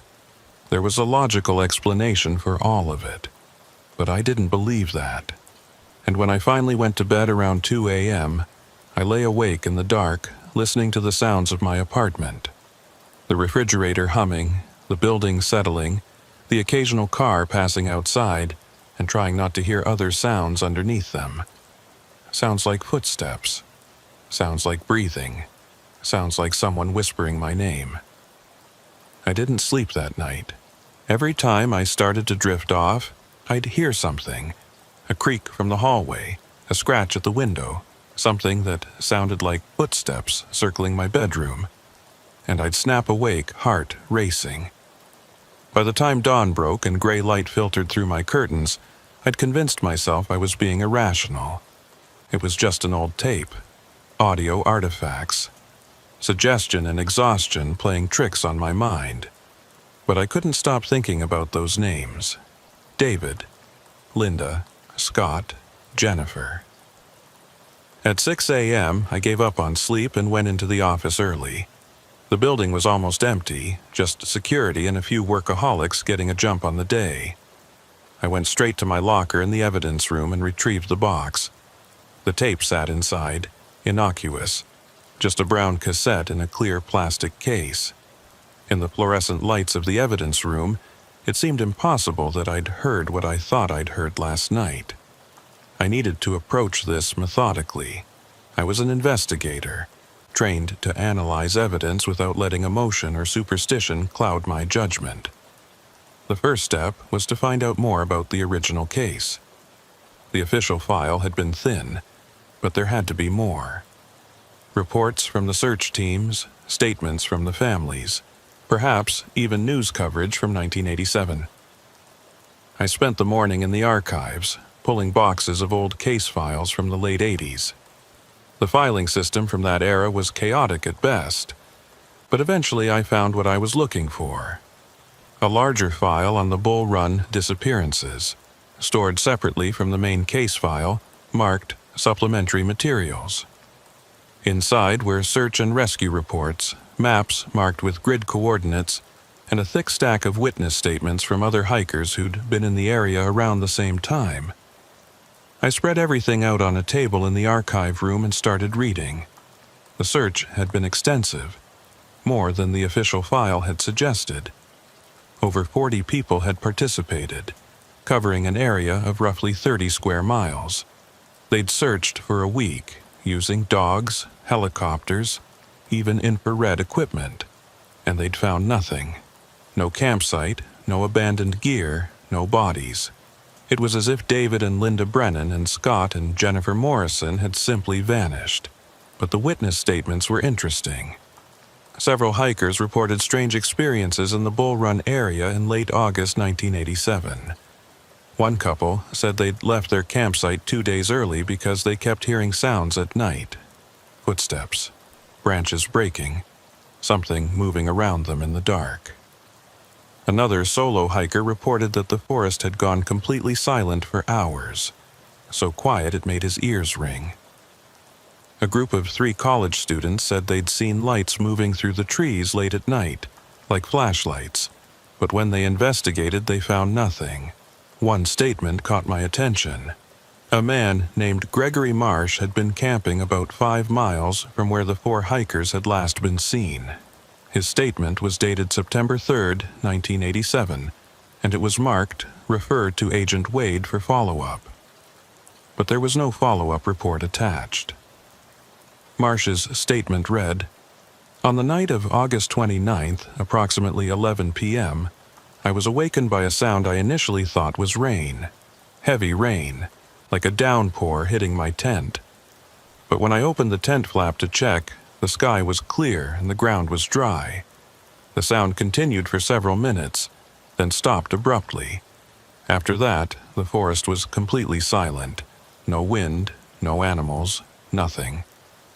Around midnight, I heard voices, multiple voices, talking in what sounded like normal conversation, maybe 50 yards from my camp.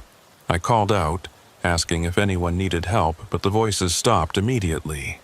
Then I heard footsteps, many footsteps moving away from my position. I turned on my flashlight and searched the area, but I found no one. No footprints, no evidence anyone had been there. I packed up my camp and hiked out in the dark. I've been camping in these mountains for 15 years, and I've never been scared before. But that night I was terrified. Something was in those woods, and it wasn't human.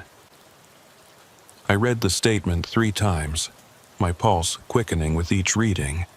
The sound like rain, the voices, the footsteps. It matched what Sullivan had said about the 4 hikers' experience, and it matched what I'd heard on the tape. I looked up Gregory Marsh in our database. He was still alive, living in Salem, about an hour south of Portland. I noted his contact information and kept reading through the files. Toward the bottom of the stack, I found something else. A memo from Agent Wade, dated September 15, 1907, 3 days after he'd interviewed Sullivan. It was addressed to his supervisor, requesting permission to reopen the Bull Run case based on new evidence. But the request had been denied. A handwritten note in the margin read, "Insufficient grounds. Case remains closed. Focus on active investigations." Wade hadn't let it drop, though. Clipped to the back of the memo was a personal note, written on a legal pad in Wade's handwriting. They're not telling me everything. Sullivan knows more than he said in the official interview. The tape, there's something on the tape that wasn't there during the actual conversation. I can hear it now, clearer each time I listen. Voices. Names. The forest is trying to tell us something, but nobody wants to hear it. I'm going to Bull Run myself. If I can find the area where the hikers disappeared, maybe I can make sense of this. Maybe I can hear it clearly. The note was dated September 20th, 1987. Wade had died on October 3rd, 13 days later. I pulled Wade's personnel file and read through it carefully. The cause of death was listed as cardiac arrest, but there was an incident report from the Portland police attached to the file. Officers had responded to a wellness check at Wade's apartment after he failed to show up for work for 2 days. They found him in his living room, dead for approximately 36 hours. The autopsy showed massive heart failure, no signs of trauma or foul play. But there was one detail that struck me as odd. The responding officers noted that Wade's apartment was in disarray, furniture moved, papers scattered everywhere. And every mirror in the apartment, bathroom, bedroom, the large mirror in the hallway, had been covered with blankets and towels. When asked about this, Wade's ex-wife, they'd been divorced for 3 years, said it was completely out of character. Wade had been methodical, organized, almost obsessively neat. The report also noted that a cassette player was found near Wade's body, still plugged in, a tape inside. The tape was listed in the inventory of Wade's personal effects, returned to the FBI evidence room. Case number, I checked the number, matched the tape now sitting in my locker. Wade had been listening to the tape when he died. I sat in the archive room, surrounded by boxes of old files, and felt a cold certainty settling over me. Wade had heard what I heard. He'd heard the voices getting clearer, the names, the warnings, and he'd gone to Bull Run to investigate, despite being told to drop the case. And then he'd come home and listen to the tape again, and something had happened. Something that made him cover every mirror in his apartment. Something that stopped his heart. I should have destroyed the tape right then, burned it, shredded it, erased it. Instead, I kept investigating. By early afternoon, I'd compiled a list of everyone connected to the case who was still alive.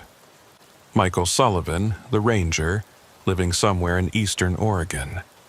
Gregory Marsh, the witness, in Salem, and a few family members of the missing hikers, scattered across California and Washington. I decided to start with Marsh. He'd been in the forest that night.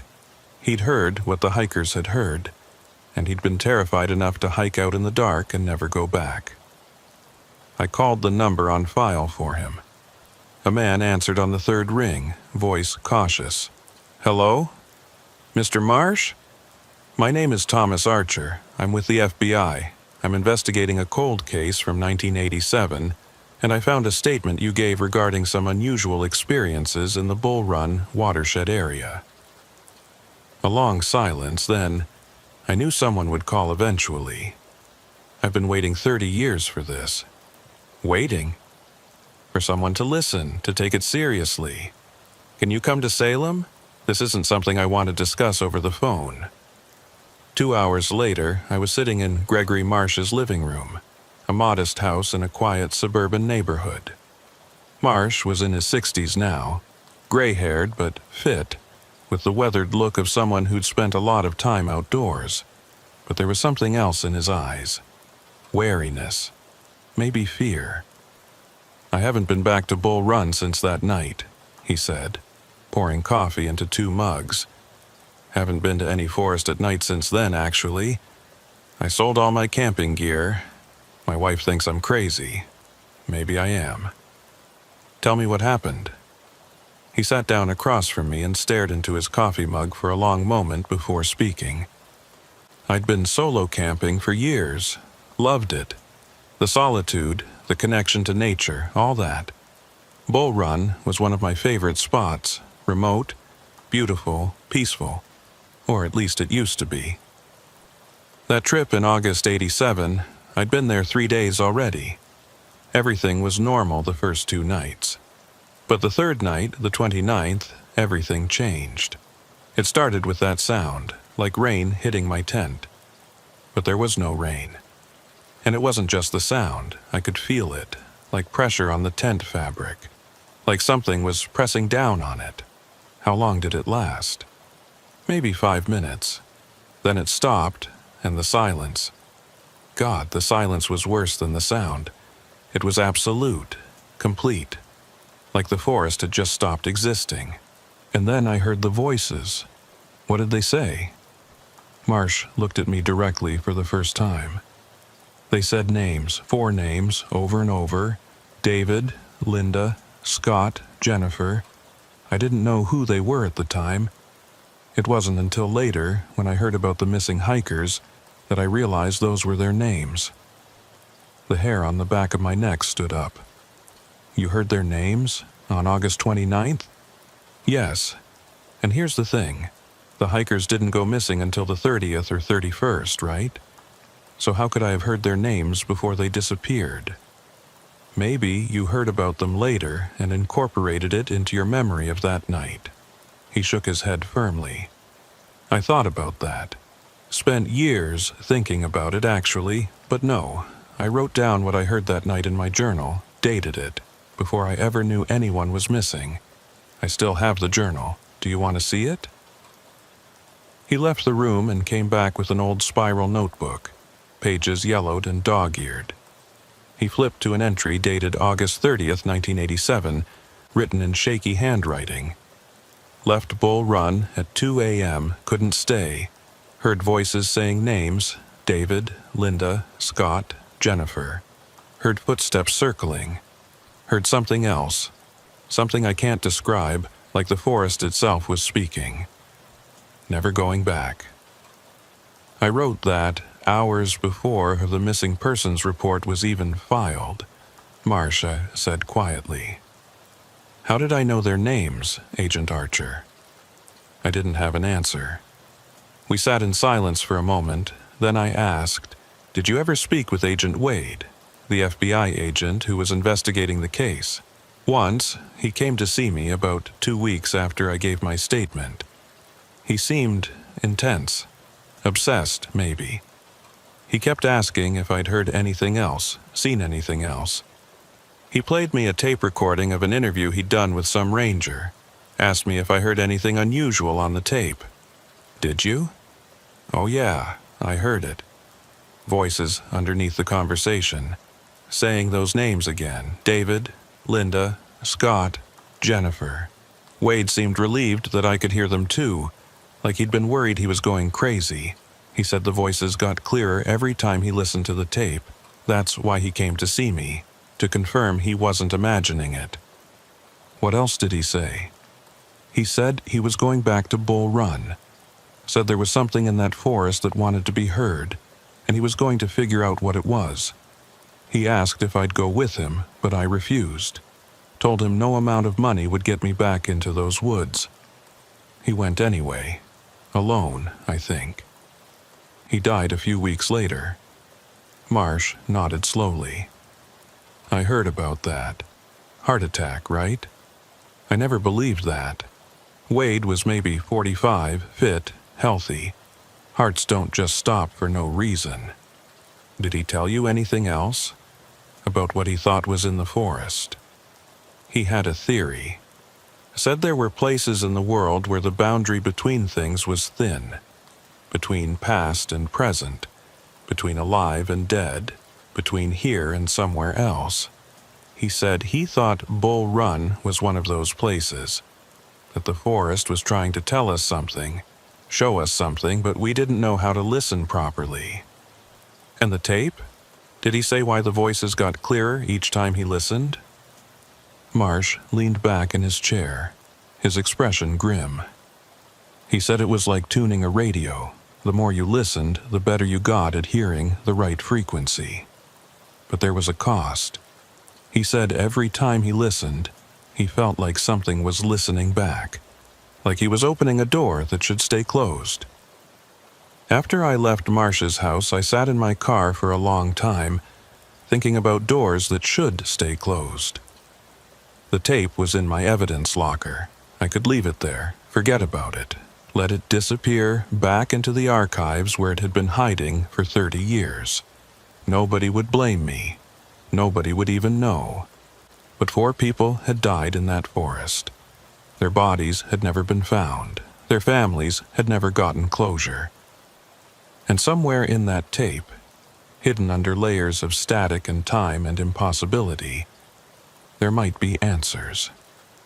I drove back to Portland as the sun was setting, the sky turning orange and purple over the Cascade Mountains. By the time I reached the office, it was dark, and the building was mostly empty again. I went straight to my locker, retrieved the tape, and brought it back to my office. The notes had said not to listen after dark. Marsh had said the voices got clearer each time. Wade had said something was listening back. I knew what I was about to do was stupid. Every instinct I had was screaming at me to stop. But I inserted the tape into the player, rewound it to Wade's personal notes, and pressed play. The tape hissed to life. Wade's voice, hollow and frightened. Personal notes. September 12th, 10:30 p.m. But this time his voice wasn't alone. There was another voice speaking at the same time, saying different words, an overlapping conversation with itself. They're in the forest. They're still in the forest.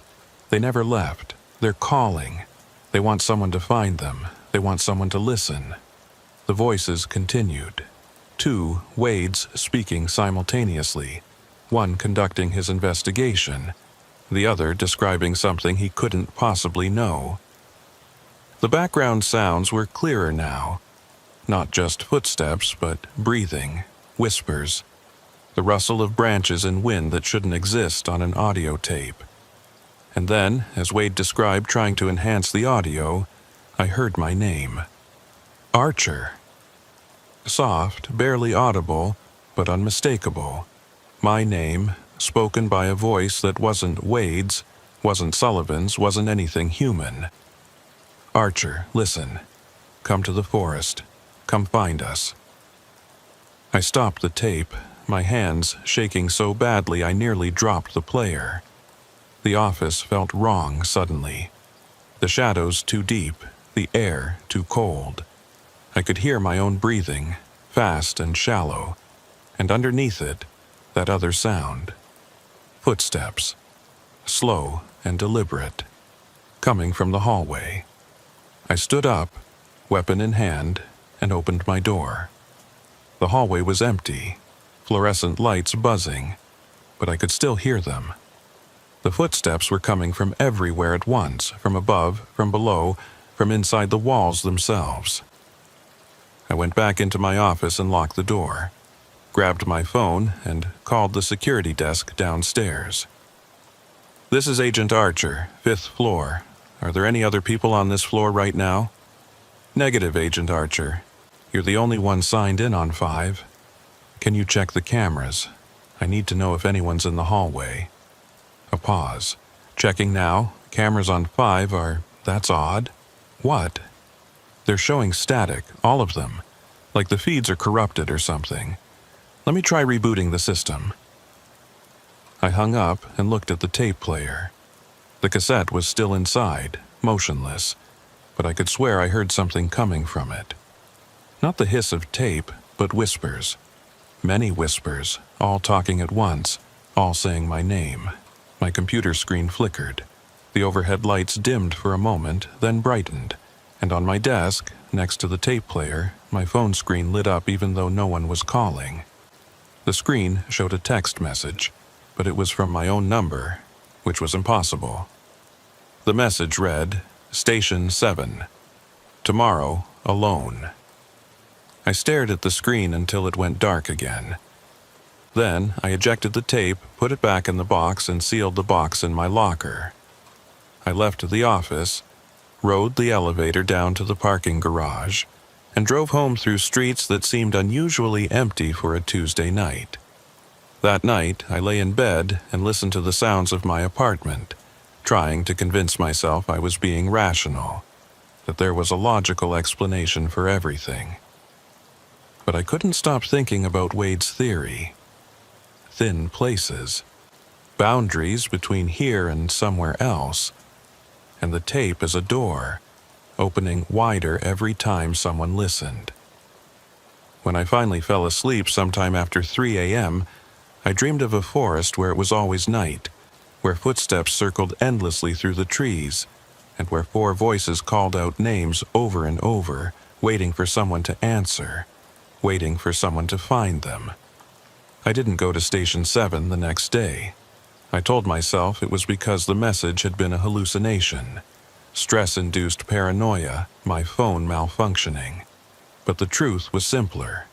I was afraid. Instead, I spent Wednesday doing what I should have done from the beginning, documenting everything, I wrote a detailed report on the tape, on Wade's death, on the disappearances. I noted the audio anomalies, the witness statements, the pattern of fear that seemed to follow anyone who got too close to understanding what happened in Bull Run that August. I even contacted the Bureau's Behavioral Analysis Unit asking if they'd ever encountered cases where audio evidence seemed to change or degrade in unusual ways. The analyst I spoke with, a woman named Dr. Christine Reeves, was intrigued. There are documented cases of mass hysteria surrounding certain audio or visual stimuli, she said. The human brain is incredibly good at pattern recognition, sometimes too good. We see faces in clouds, hear voices in white noise. If multiple people listen to a recording expecting to hear something specific, they often will. What if they don't know what to expect? What if they all hear the same thing independently? That's more interesting. Could be genuine evidence of something on the recording. Or could be that the human brain is predisposed to hear certain patterns, voices, footsteps, things that sound human, even when they're not there. What about recordings that sound different each time you listen? A pause. That's not psychologically typical. That sounds more like either the recording media itself is degrading in real time, or you're experiencing a dissociative episode that's affecting your perception. What if it's neither? Another pause, longer this time. Agent Archer, are you okay? Do you need to talk to someone? I thanked her and hung up. She thought I was losing it. Maybe I was. Maybe the stress of 16 years chasing cold cases had finally caught up with me, and I was having some kind of breakdown. That would be the rational explanation. But I knew what I'd heard, and I knew what Wade had heard. And I knew that the message on my phone, telling me to go to Station 7, was still there when I checked. Not a hallucination. Real. Thursday morning, I made a decision. I was going to Station 7, but I wasn't going alone, and I wasn't going unprepared. I called an agent I'd worked with before, Daniel Marks, someone I trusted. I told him I was investigating a cold case and needed backup to interview a potential witness at an old ranger station in the Mad Hood area. I didn't mention the tape, didn't mention Wade or the voices or any of it.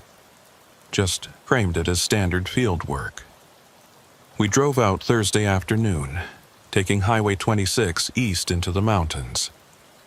Station 7 was about an hour from Portland, deep in the Mad Hood National Forest. According to the GPS, we'd need to hike the last mile. The old access road had been closed for years. "What's this case about?" Marks asked, as we drove through increasingly dense forest. "Missing persons from 1987. 4 hikers never found. There was a ranger who might have information." "That ranger still around?" "He retired, lives in Eastern Oregon now. But I want to see the station where he worked, where the hikers last checked in. Sometimes you can learn more from a location than from witnesses." It wasn't entirely a lie, but it wasn't the truth either. The truth was that something had told me to come here, and I needed to know why. We parked at the trailhead around 3 p.m. The forest was quiet, but not the heavy, waiting silence that witnesses had described. Just normal quiet. Birds calling, wind rustling through the Douglas firs. We hiked in, following an overgrown dirt road that wound through the trees. Station 7 appeared after about 45 minutes of walking. It was a small wooden building, maybe 20 feet square, with a sagging porch and boarded-up windows. The roof had holes in it, and moss covered most of the walls. A faded Forest Service sign hung crookedly next to the door. "Place has been abandoned for a while," Marks observed. We approached carefully. The door was locked, but the wood was rotten enough that it gave way with minimal force. Inside was a single room, empty except for a few pieces of broken furniture and a thick layer of dust and debris. A desk sat against one wall, drawers hanging open. An old bulletin board on the opposite wall still had a few papers pinned to it. yellowed and water-damaged. "Not much here," Marks said, looking around. "What exactly are we looking for?" "I'm not sure. Logs, records, anything that might tell us more about what the hikers reported before they disappeared." We searched the building methodically. Most of the paperwork was ruined, ink faded, or paper dissolved into pulp. But in one of the desk drawers, sealed in a plastic bag that had protected it from moisture, I found a small spiral notebook. Inside, written in neat handwriting, were daily logs from 1987. I flipped to late August and found entries for the 28th, 29th, and 30th. Aug 28, 4 hikers checked in. Brennan party. Permits valid. Headed to Fraser Creek area. Aug 29. Brennan party returned. Reported unusual sounds during night. Appeared genuinely distressed. Advised alternative camping location. Party departed 6:30 p.m. Aug 30. No contact from Brennan party. Will monitor. Aug 1. Brennan party failed to check out. Notified district office, search initiated. And then, at the bottom of the August 31st entry, written in different ink, shakier handwriting. I hear them at night now, the footsteps. They circle the station. I keep the radio on all night so I don't have to hear them, but sometimes I still do. Sometimes they say my name. I showed the entry to Marks. Sullivan was scared, staying in this station alone after what happened. Can you blame him? 4 people vanished from the area he's supposed to be monitoring. That would freak anyone out. It's more than that. Look at the rest of the entries. I flipped through September. The handwriting got progressively worse, the entries shorter and more disjointed. Sept 3, heard them again. Closer this time. Sept 7, search called off. They're still out there, I know they are. Sept 12. Agent came to interview me. Couldn't tell him everything. Couldn't tell him I hear them calling. He wouldn't believe me. Sept 15. Can't sleep. Every time I close my eyes, I see the forest. See them walking in circles, lost, looking for the way out. The last entry was dated September 18, 1987. I'm leaving. Can't stay here anymore. The station belongs to them now. At night, the walls shake with footsteps. The radio picks up voices even when it's turned off. Last night, I saw them outside, walking around the building in the dark. I couldn't see their faces. I don't want to see their faces. I'm requesting transfer tomorrow. If they don't approve it, I'm quitting. I can't be here anymore. The forest is wrong. Jesus, Marks muttered. Guy had a breakdown. Or something drove him to one. We continued searching the station. In a metal filing cabinet that had survived the years better than the wooden furniture, I found more documents. Old incident reports, maintenance logs, and, tucked in the back of one drawer, a cassette tape. My hands started shaking when I saw it. The label read, Station 7, Personal Log, M. Sullivan. What is it? Marks asked. Another tape, Sullivan's personal recordings. Is it relevant to the case?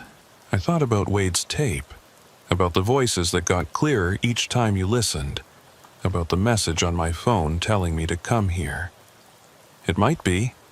I slipped the tape into my jacket pocket. We searched for another hour but found nothing else of significance.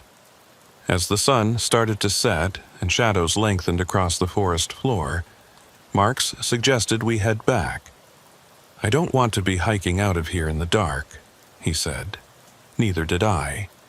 We left the station and started back down the trail. But as we walked, I became aware of something wrong. The forest had gone quiet, not gradually, suddenly, like a switch had been flipped. The birds stopped singing. The wind stopped moving through the trees. Even our footsteps seemed muffled, absorbed by the stillness. You notice that? Marks asked quietly. Yeah, let's pick up the pace.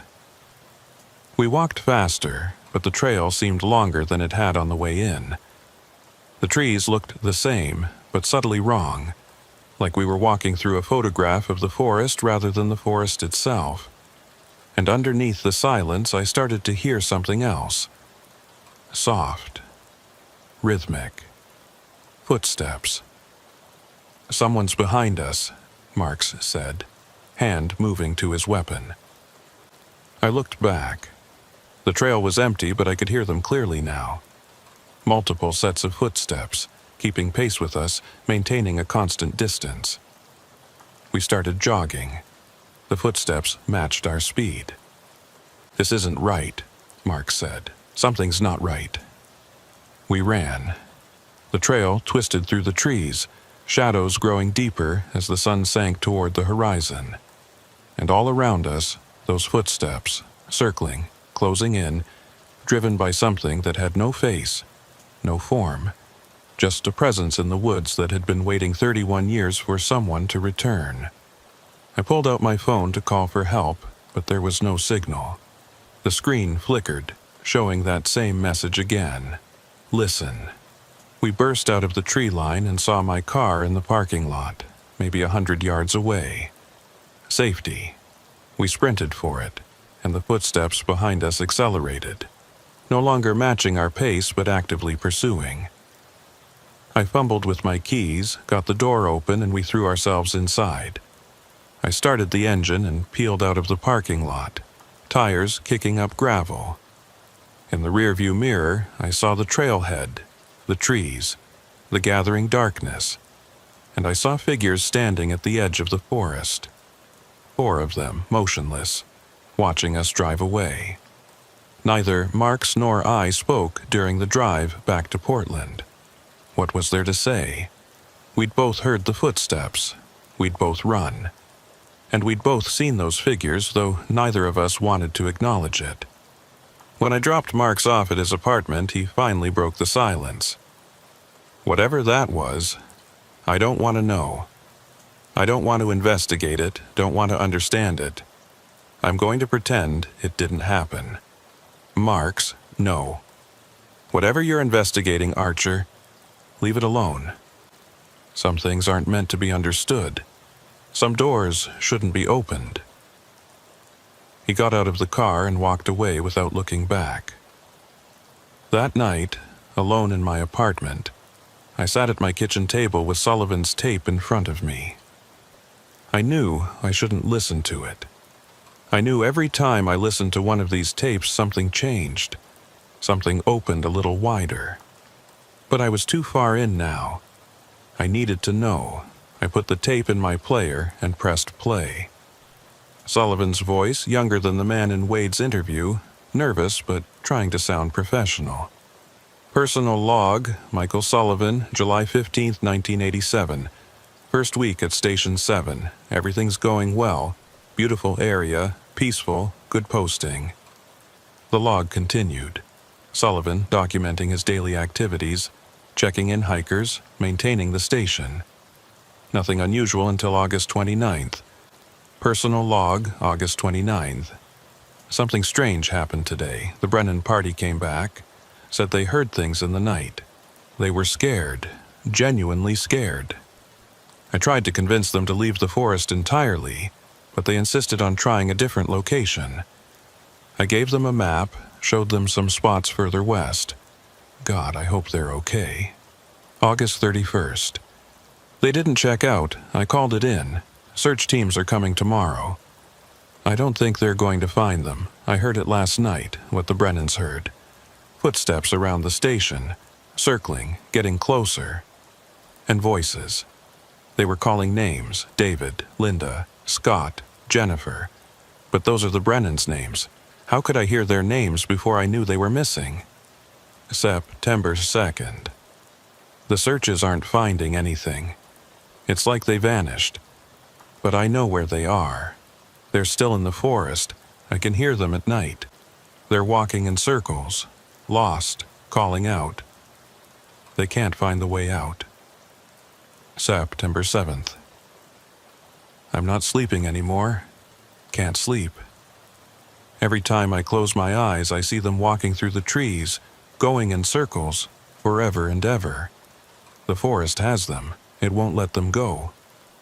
And then, the tape changed. Sullivan's voice became distant, hollow, speaking over itself like Wade's tape had. They told me something. The voices told me. This has happened before. Happens every 21 years. The forest takes people. Not many. Just enough. Just the ones who listen too closely, who hear what they shouldn't hear. And once it has them, it keeps them. They walk forever in the dark, lost, calling out, hoping someone will find them. But no one ever does, because the forest hides them, makes them invisible, makes them impossible to find. And the tapes, Sullivan's voice continued, now barely more than a whisper. The tapes are how it spreads, how it reaches beyond the forest. Everyone who listens becomes part of it. Everyone who hears the voices opens the door a little wider, until eventually they come all the way through. The tape ended with a sound like wind through trees, or breathing, or something I didn't have a word for. I sat in my kitchen, the only light coming from the street lamp outside, and I finally understood what Wade had understood, what Sullivan had understood, what drove one man to cover his mirrors and stop his heart, and the other to flee into the desert and never come back. The tape wasn't evidence. It was an invitation. And every time I listened, every time I heard those voices more clearly, I was accepting it. I was opening the door. I was letting them through. I ejected the tape and held it in my hands, feeling its weight, its potential. I should destroy it. Both tapes. Burn them, melt them, erase them from existence. But even as I thought it, I knew I wouldn't, because there were still questions. There were still 4 people lost in that forest, walking in circles for 31 years, waiting for someone to find them. And because something was listening. Something was speaking through the tapes, leaving messages on my phone, calling my name in empty hallways. It wanted me to know. It wanted me to understand. I just wasn't sure I wanted to know what would happen when I finally did. I stopped going to work after that, called in sick, said I had the flu, needed a few days. My supervisor was understanding. I rarely took sick leave, had accrued weeks of it over the years. But the truth was I couldn't be in that office anymore. Couldn't walk those hallways where I heard footsteps that shouldn't exist. Couldn't sit at my desk knowing that evidence locker was just a few floors below with those tapes waiting. Instead, I sat in my apartment and did what I did best. I investigated. But this time, I was investigating something that didn't fit in evidence bags or court testimony. I was investigating the space between things, the thin places where Wade said the boundaries broke down. I found references going back over 100 years, stories from loggers and trappers and native peoples about areas in the Cascade forests where people disappeared. Not many, just a few every generation. And always the same pattern. Experienced outdoors people vanishing without a trace, searches finding nothing, and then the stories that would circulate among the survivors. Stories about sounds in the forest, footsteps circling, voices calling names. One account from 1923 described it perfectly. A logger named Samuel Grant had written in his journal about 3 men who went missing from his camp.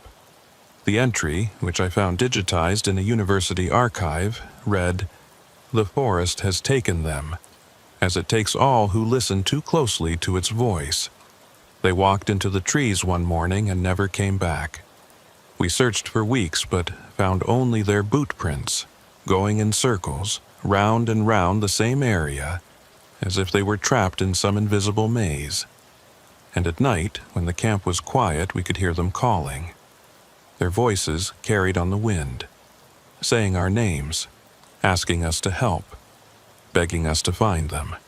But we never could. The forest keeps what it takes." Grant's camp was less than 5 miles from Station 7. The more I dug, the more I found. Reports from the 1940s, the 1960s, the 1980s. always in the same general area, always the same pattern.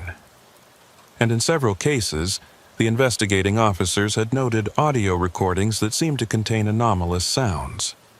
Most of these recordings had been lost or destroyed over the years, but a few remained, scattered across various archives, forgotten. On Friday, 3 days after visiting Station 7, I drove to the Oregon Historical Society and asked to access their audio archive. The librarian, an elderly woman named Mrs. Pemberton, led me to a climate-controlled room where old recordings were stored. "What time period are you interested in?" she asked. "Late 1960s. Police or Forest Service recordings from the Mount Hood area." She pulled several boxes and left me alone in the listening room. I went through them methodically, and in the third box I found what I was looking for: a reel-to-reel tape labeled Forest Service Incident Report, Missing Persons, October 1966.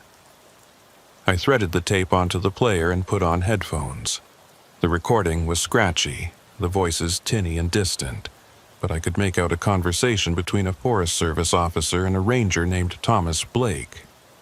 "Ranger Blake, describe what you heard on the night of October 14th.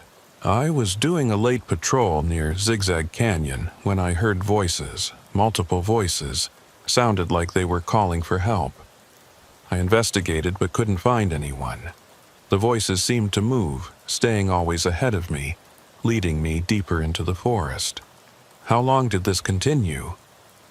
"About 2 hours. Eventually I realized I was lost. I'd been walking in circles. The voices had led me in a pattern, and I couldn't find my way back to the trail. I had to wait until dawn to get my bearings." "Did you recognize the voices?" A long pause on the tape. "Yes. They were calling the names of the 2 hikers who disappeared last week, Robert and Margaret Chen. But sir, the strange thing is, one of the voices sounded like mine. Like I was calling my own name." The tape continued, but I was stuck on that last detail. The voices sometimes sounded like the listener's own voice, calling their own name, drawing them deeper into the forest. I kept listening. In the background of the interview, beneath the conversation, I could hear something else. Faint, but distinct. Footsteps, and whispered words I couldn't quite make out. I rewound and played that section again, turning the volume up. The words became clearer. "Listen. Come find us. We're waiting. We're still here." My hands started shaking. This tape was from 1966, over 50 years old, and it contained the same anomalous sounds as Wade's tape, as Sullivan's tape. Whatever was doing this had been doing it for decades at least, possibly much longer. I spent the rest of Friday and all of Saturday listening to every audio recording in the archive that came from the Mount Hood area.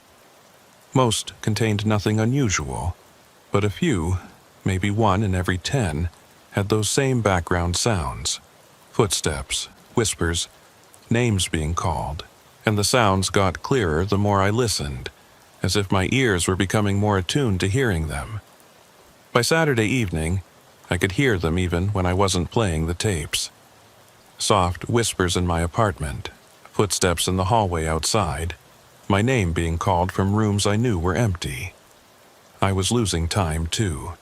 I'd sit down to listen to a tape and suddenly hours would have passed. I'd find notes I'd written that I didn't remember writing. My phone would show missed calls from the office, from Mark's, from my supervisor, but I didn't remember hearing the phone ring. On Sunday morning, I woke up, though I didn't remember falling asleep, and found my living room in disarray. Papers everywhere, photographs of the forest spread across the floor, maps pinned to the walls with string connecting different locations.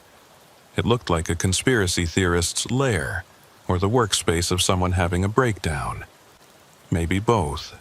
In the center of it all, on my coffee table, was Wade's tape, and Sullivan's tape, and my cassette player, plugged in, ready to go.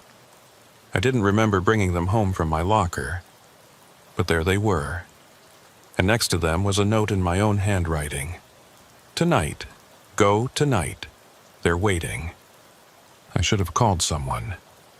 Should have told my supervisor what was happening, asked for help, admitted I was in over my head. Instead, I packed a bag.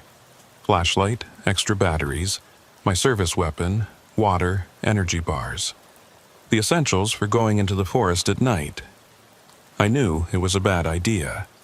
Knew that everyone who'd gotten too close to this, Wade, Sullivan, the hikers, the loggers, all of them, had either died, disappeared, or spent the rest of their lives running.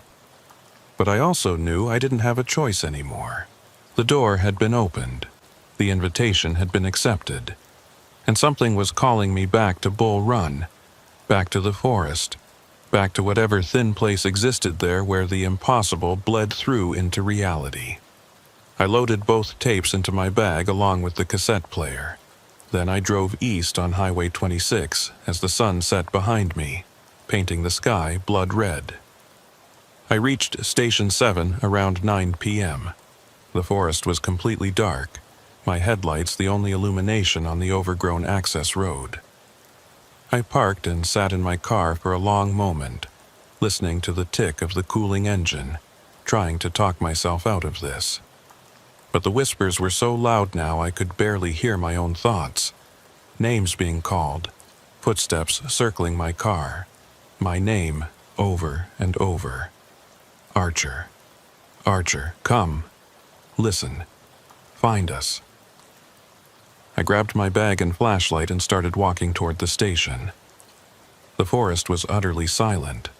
No insects, no nightbirds, no wind, just my footsteps on the trail and that other sound, those other footsteps, keeping pace with me in the darkness. Station 7 looked different at night. More solid somehow, less abandoned. Lights flickered in the windows. Impossible lights, there was no power to the building. And as I approached, I could hear sounds from inside. Radio static, voices talking, someone moving around. I pushed the door open. The interior was exactly as we'd left it on Thursday. Empty, dusty, debris scattered across the floor. But I could hear it so clearly now, like there was a radio playing, a conversation happening, someone living and working in a building that had been abandoned for 30 years. I pulled out the cassette player and Wade's tape. My hands moved automatically, loading the tape, pressing play, as if I'd done it 1,000 times before. Maybe I had. Maybe I'd been doing it for days, and just didn't remember. Wade's voice filled the empty station. Personal notes. September 12th, 10:30 p.m. But this time, when the tape played, something else happened. The station changed around me. The debris faded, the decay reversed, and suddenly I was standing in a functional ranger station circa 1987. The desk was whole, papers neatly organized. The bulletin board was covered with maps and notices. A radio crackled on the desk. And standing in the corner, looking at me with hollow eyes, was a man I recognized from his personnel file photo. Harrison Wade. "You listened," he said, his voice flat, emotionless. "You opened the door all the way." "What is this?" I managed to ask. "This is where they keep us. The ones who listened too closely. The ones who tried to understand." He gestured around the station. "We're not really here, Archer. We're somewhere else. Somewhere adjacent. The forest has us now, like it has everyone who heard the voices and followed them. How do I get out?" Wade laughed, but there was no humor in it. "You don't. Once you're here, you stay here. Walking in circles, lost, calling out, hoping someone will hear. But they can't. Because we're not in the forest anymore. We're in the spaces between. The thin places that Pemberton talked about." Other figures emerged from the shadows. Michael Sullivan, looking exactly as he had in 1987, face gaunt with fear. The four hikers, David and Linda Brennan, Scott and Jennifer Morrison, still in their camping gear, still searching for a way out they'd never find. "We tried to warn you," Sullivan said. "The tapes were warnings. Don't listen, don't come here. But the more you listen, the more you become part of it. Until you can't help but come." I looked at the cassette player, still playing Wade's tape. The voices on it were clearer than ever now, and I realized why. They weren't anomalies. They weren't audio artifacts. They were real voices. Voices of people trapped in this in-between place, speaking through the recordings, trying to warn anyone who would listen, trying to ensure they weren't forgotten. "How many?" I asked. "How many are trapped here?" Wade shrugged. "I've counted at least 40 over the years I've been here. Could be more. The forest is big, and we're scattered through it. All of us walking in circles, all of us calling out, none of us finding the way out. There has to be a way. If there is, no one's found it yet. And believe me, we've tried." The station began to fade around me. The walls became translucent, and through them I could see the forest, but wrong, distorted, like looking at it through water. The trees went on forever, repeating in impossible patterns. And everywhere figures walking. Dozens of them, hundreds maybe, all moving through the endless woods, all searching, all lost. The tape, one of the hikers, Jennifer Morrison, said, "Destroy the tape. Maybe if there are no more recordings, no more people will come. No more will be trapped." I ejected the cassette from the player. It felt ordinary in my hands, just plastic and magnetic tape. But I knew what it was now, not evidence. A trap, a doorway that only opened one way. I found my lighter in my pocket and flicked it on. Held the tape above the flame, watching the plastic begin to melt. "Wait," Wade said. "If you destroy that tape, all record of what happened to us disappears. We'll be truly lost then, forgotten, as if we never existed." I lowered the lighter. "What do you want me to do?" "Get out," Sullivan said. "If you can. And tell people what happened here, not the official report, not the sanitized version. The truth. Tell them about the thin places, about what the forest does to people who listen too closely. Make sure we're not forgotten." "How do I get out?" They looked at each other, these ghosts or echoes or whatever they were. Finally, Wade spoke. "The tape brought you here. Maybe it can take you back. But you have to want to leave more than you want to understand. That's the trick. Most people who come here, they want answers so badly they can't let go. They stay, trying to figure it out, until they realize they can't leave anymore." I looked at the tape in my hand, melted and ruined now. Then I loaded Sullivan's tape, the one I'd found at the station, into the player, pressed rewind, and played it backward. The station began to solidify again, but this time in reverse.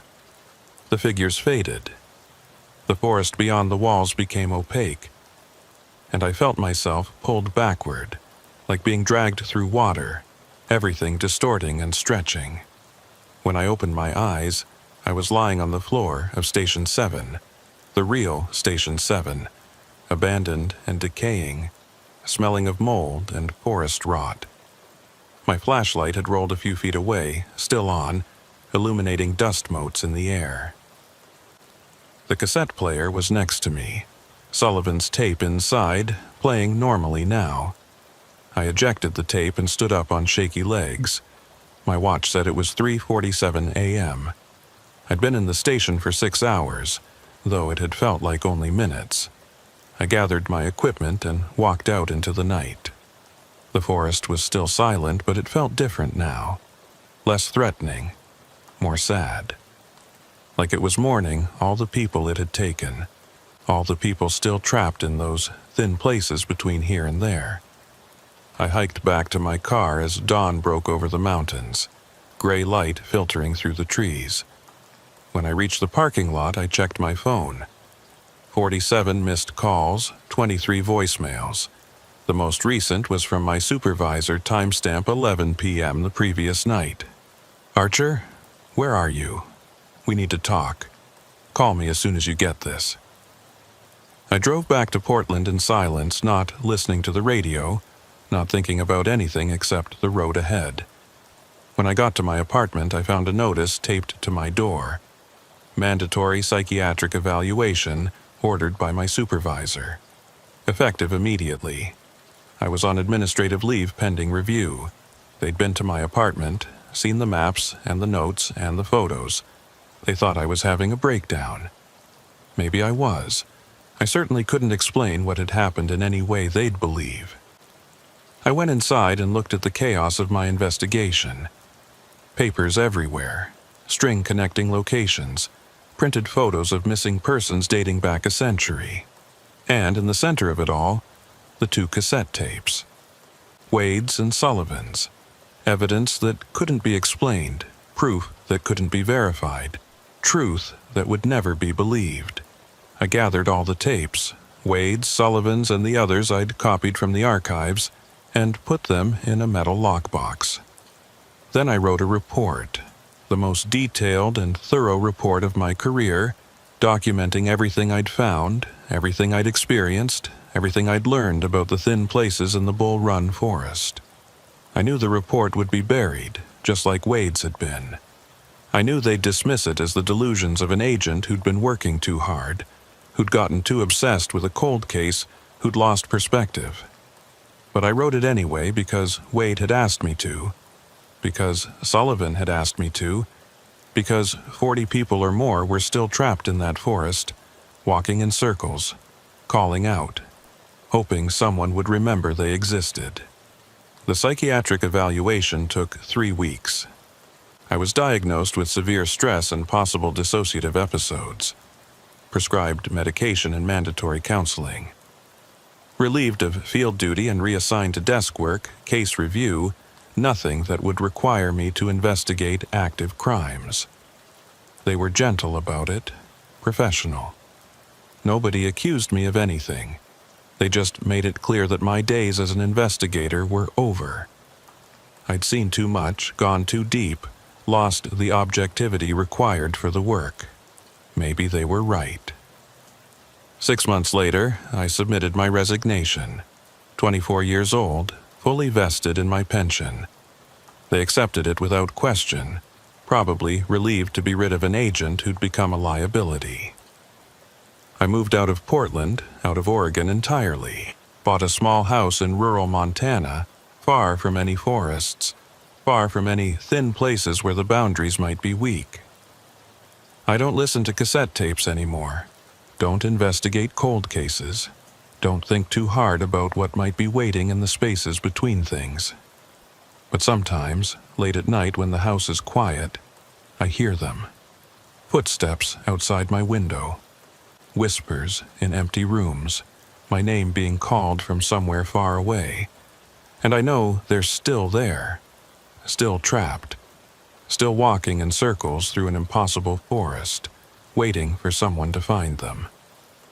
The lockbox with the tapes is buried in my backyard, 6 feet deep, sealed in concrete. I told myself it was to keep them safe, to preserve the evidence. But the truth is simpler. I buried them because I was afraid. Afraid that if I kept them in the house, I'd listen to them again. Afraid that if I listened one more time, I wouldn't be able to stop. Afraid that the next time I heard those voices calling, I'd answer. And I'd never come back. The official FBI report on the Bull Run disappearances remains open but inactive. 4 hikers missing since August 1987. No bodies ever found. No evidence recovered. Status, presumed dead. But I know the truth. They're not dead. They're somewhere else, walking through trees that repeat infinitely, calling out to anyone who might hear, trapped in a recording that plays forever, waiting for the tape to finally run out. Sometimes I wonder if Harrison Wade was right, if there really are thin places where the boundaries break down, if the world is full of spaces between, and if enough people find their way into those spaces, do they eventually break through? Do they finally come back? I don't know, and I hope I never find out. Because every night, just before I fall asleep, I hear that same whisper, the one that's been following me since I first played Wade's tape. Listen. And every night, I have to remind myself not to. When the file landed on my desk, it had already been through 6 different agents, all of whom had passed on it. My name is Catherine Monroe, forensic analyst with the FBI for 11 years, specializing in missing persons.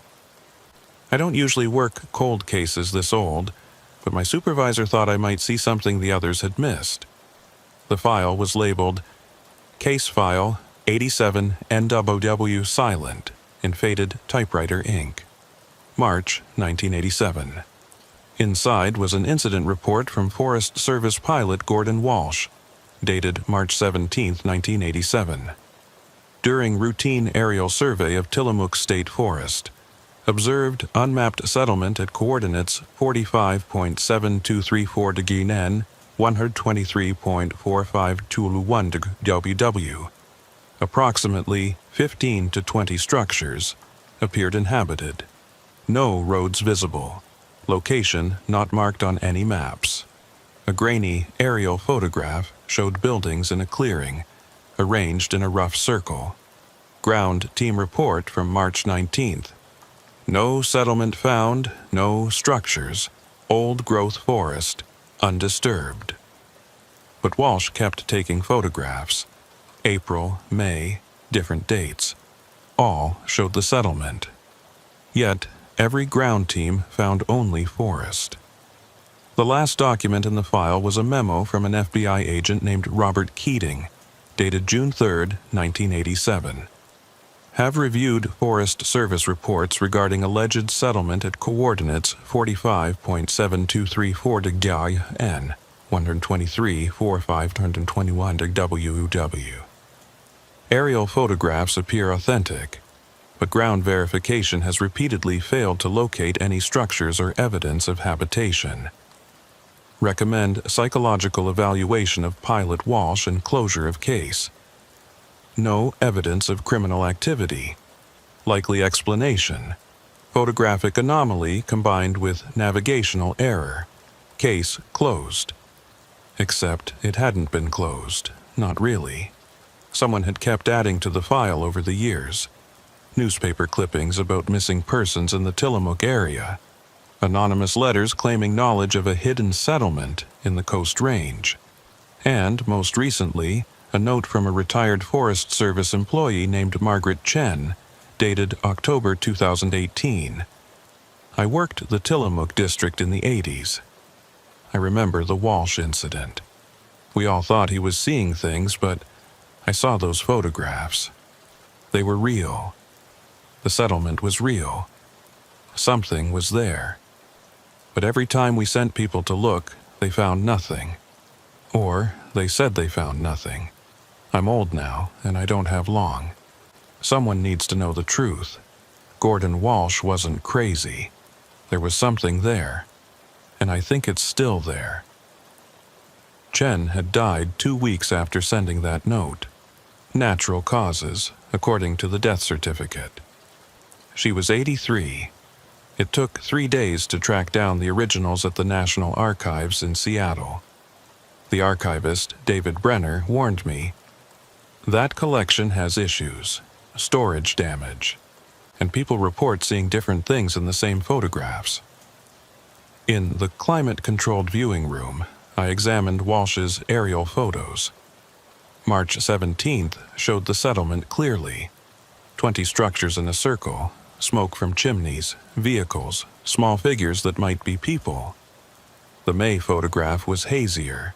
the forest around it seeming to blur. Then it happened. The photograph shifted.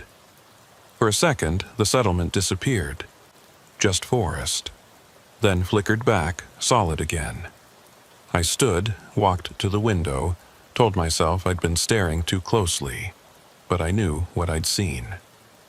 In the ground team files, I found a torn note from March 25, 1987. Found something at 14:20 hours, clearing, recent campfire, boot prints, following trail north. Will radio when the note ended mid-sentence. The team leader, Michael Chen, retired in 1988. Died by suicide in 2001. That evening, I analyzed the photos on my laptop. Zooming in on the March 17th image, I noticed something at the frame's edge. A second clearing, smaller, with what looked like a bus or RV. I searched missing vehicles databases. On April 2, 1987, the Wright family from Portland disappeared during a camping trip. Donald and Sarah Wright, daughters Emily and Jessica. Their 1984 Volkswagen Vanagon, white, was never found. Last seen March 29th at a gas station near Timber, the same day Walsh took his second aerial photographs. I stared at the blurred figures in the settlement center. One looked like a teenage girl, slim build, facing the camera. Emily or Jessica Wright. Maybe. I made my decision. I was going to those coordinates. I returned to Portland and requisitioned equipment. GPS, drone, thermal imaging, camping gear. My colleague James Keaton from Seattle agreed to accompany me, skeptical but willing. We drove to Tillamook State Forest Friday morning. At the last gas station in Timber, an old man looked at Walsh's photos and said, "There's stories about places in these woods that don't appear on maps. Places you can only find if you aren't looking for them." We hiked in at noon, following an old logging road that ended at a washout. The dense forest forced us to slow to less than a mile per hour. By 4 p.m., still 2 miles from the coordinates, we made camp. While gathering firewood, Keaton found tire tracks, recent, pressed deep into the moss. They headed east toward our target. That night, as darkness fell, the forest went silent. No insects, no wind, nothing. Then from the north, an engine sound, distant and low, cutting off abruptly. During my 2 a.m. watch, I saw lights moving through the trees. 5 or 6 yellowish lights like lanterns, moving in parallel lines toward the east. We broke camp at first light and pushed north through increasingly difficult terrain. Around 10 a.m., we found a fence, crude logs lashed with wire, stretching in both directions. Half a mile east, we found a gate with a modern padlock and a hand-painted sign, "Private property, no trespassing." We climbed over. The forest immediately felt different. Quieter, more still. There was wood smoke in the air. Through the trees ahead, I saw it. The settlement. 20 buildings arranged in a circle. Smoke rose from chimneys. Vehicles in the clearing. 2 pickups and a white Vanagon. "Holy shit," Keaton breathed. "It's actually here." We approached cautiously, weapons drawn. The settlement appeared deserted. We entered the nearest building, 1 room, bed, table, chairs, wood stove, everything covered in weeks of dust. A plate with dried food, a cup with evaporated liquid residue. "Someone was living here recently," Keaton said. We checked 4 buildings, all recently inhabited, beds slept in, clothes hanging, food in cupboards, but no people, abandoned suddenly. In the 4th building, I froze. The wall was covered in photographs. Dozens of aerial views of the settlement. Walsh's photos were there, and others from different years. And in the corner, a photograph of me, taken yesterday in Timber, standing by my car. "Someone knew we were coming," Keaton said, pale. The central clearing had a circular area of bare earth with carved symbols forming patterns. Old, but recently refreshed. My phone buzzed. A text from an unknown number. "You shouldn't have come here." "We need to leave," Keaton said. "Now." We started back toward the fence, moving quickly but carefully. And that's when I noticed something wrong. The GPS showed we were heading south, towards the direction we'd come from. But the forest looked different. The trees were in different positions. The terrain was unfamiliar. "Keaton, does this look right to you?" He stopped and checked his own GPS. "Coordinates say we're going the right way. But yeah, this doesn't look like the route we took in." We kept walking, following the GPS. But the forest continued to look wrong, unfamiliar, and after 20 minutes we should have reached the fence. But there was no fence. Just more forest, stretching endlessly in every direction. "We're lost," Keaton said. "How are we lost? We have GPS, we have coordinates, but we're fucking lost." I pulled out my satellite phone, standard equipment for deep wilderness work, and tried to call the Portland office. The phone had signal, 5 bars, but when I dialed, all I got was silence. No ring, no connection, nothing. "Try your phone," I told Keaton. He did, same result, full signal, no connection. "We're being jammed," he said. "Someone is jamming our communications." We walked for another hour. GPS showing we should have been well past the fence, well into familiar territory. But the forest remained strange, unfamiliar, and the fence never appeared. Then, as the sun started to sink toward the horizon, we heard it. Engine sounds, multiple engines coming from different directions, getting closer. They're hurting us, I realized. Whoever they are, they're pushing us somewhere. Back to the settlement? Maybe. Or somewhere else. The engine sounds grew louder, circling us, and we had no choice but to move away from them. The only direction that seemed clear was north, back toward the settlement. We emerged from the tree line as full darkness fell. The settlement was ahead of us, but it looked different now. Lights showed in the windows. Smoke rose thick from the chimneys, and figures moved between the buildings, dark silhouettes against the yellow light. "It's occupied," Keaton whispered. "It wasn't occupied an hour ago, but it is now." We backed into the trees, trying to stay out of sight. The figures continued their movements, going about some routine we couldn't understand. And then one of them stopped, turned, looked directly at where we were hiding. It was a woman, middle-aged, wearing practical outdoor clothing. She stood completely still, staring at our position, even though we were concealed in the shadows.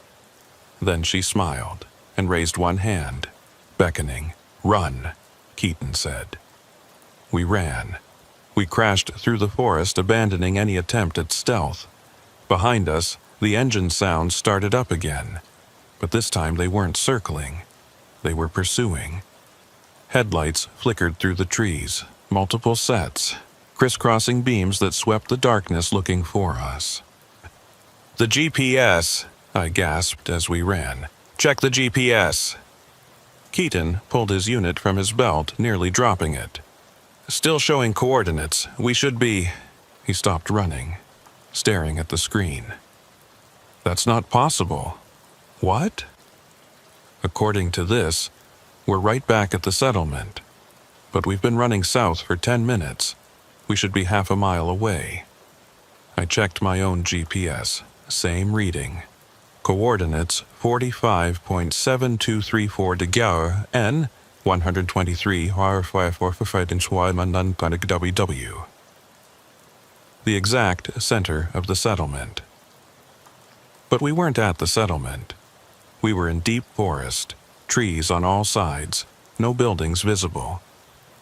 The engine sounds were getting closer.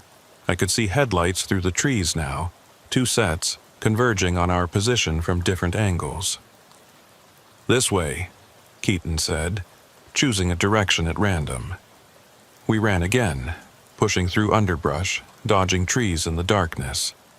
My lungs burned, my legs ached, but terror kept us moving. After what felt like hours, but was probably only minutes, we broke out into a clearing. Not the settlement. A different clearing, smaller, with a single structure in the center. A cabin, old but intact, light showing in one window. The engine sounds had stopped. The forest around us was completely silent. "I don't like this," Keaton said. "This feels like a trap. Everywhere feels like a trap. At least there's light, shelter, and maybe whoever's in there can help us. Or they're part of whatever this is." He was probably right, but we needed to know. We needed to understand what was happening. We approached the cabin cautiously. The door was unlocked, opening silently when I pushed it. Inside was a single room, dimly lit by an oil lamp on a wooden table. The walls were covered with maps, dozens of them, some hand-drawn, some printed, all showing the same area of the Tillamook State Forest. And sitting at the table hunched over one of the maps was an old man. He looked up as we entered, showing no surprise at our appearance. "You found the settlement," he said. Not a question, a statement. "Who are you?" I demanded, hand on my weapon. "Gordon Walsh, former Forest Service pilot. I'm the one who reported it in 1987.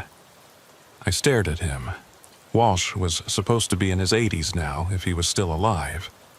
This man looked the right age, weathered and thin, with the kind of tired eyes that came from carrying a secret for too long. "The settlement is real," I said. "We saw it, documented it. But then we got lost, and the GPS stopped working right, and you can't find your way out." Walsh finished. "I know. That's what it does. The settlement. It's not a place you can just visit and leave. It has rules, and if you don't follow them, it keeps you." "What rules?" He gestured to the maps on the walls. "I've been trying to figure that out for 31 years. The settlement exists, but not in the way normal places exist. It's like a recording that plays over and over. The same buildings, the same patterns, but the people change. And anyone who finds it, anyone who stays too long, becomes part of the recording." "That doesn't make sense," Keaton said. "No, it doesn't. But that's what happens. I've watched it happen. The people who lived there in 1987, I saw them in the photographs, same faces month after month. Then in 1988, new people.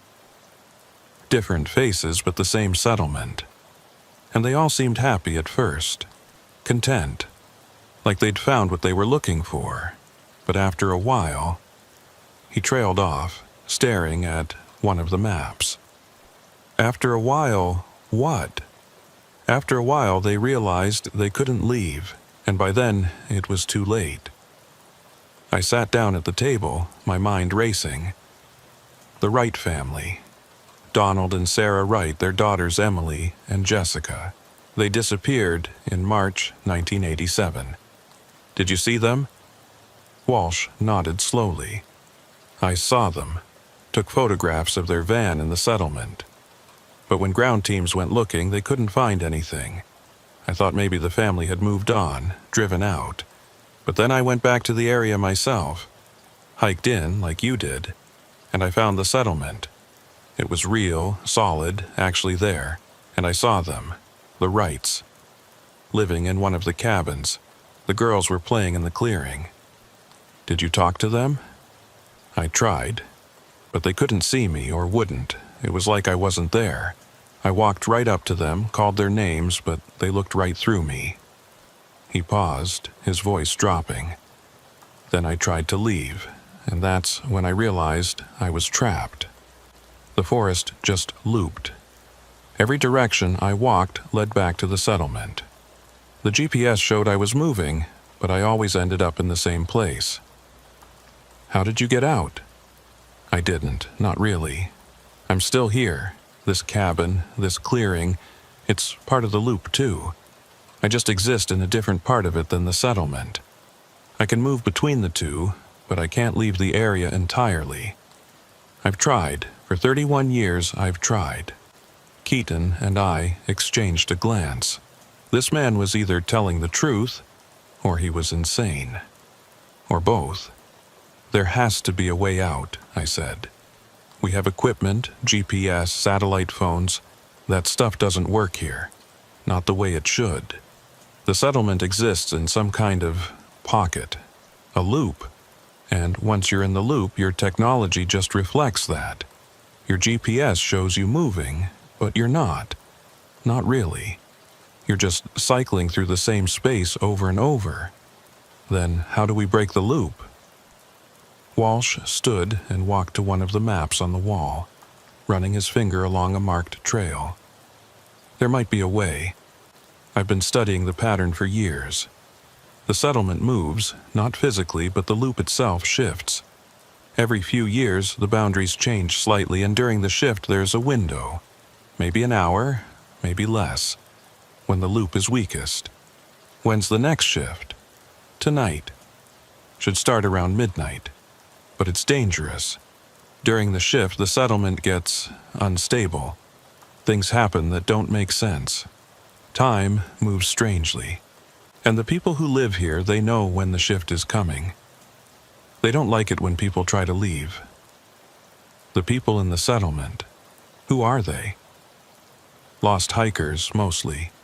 People who came looking for something remote, something off the grid.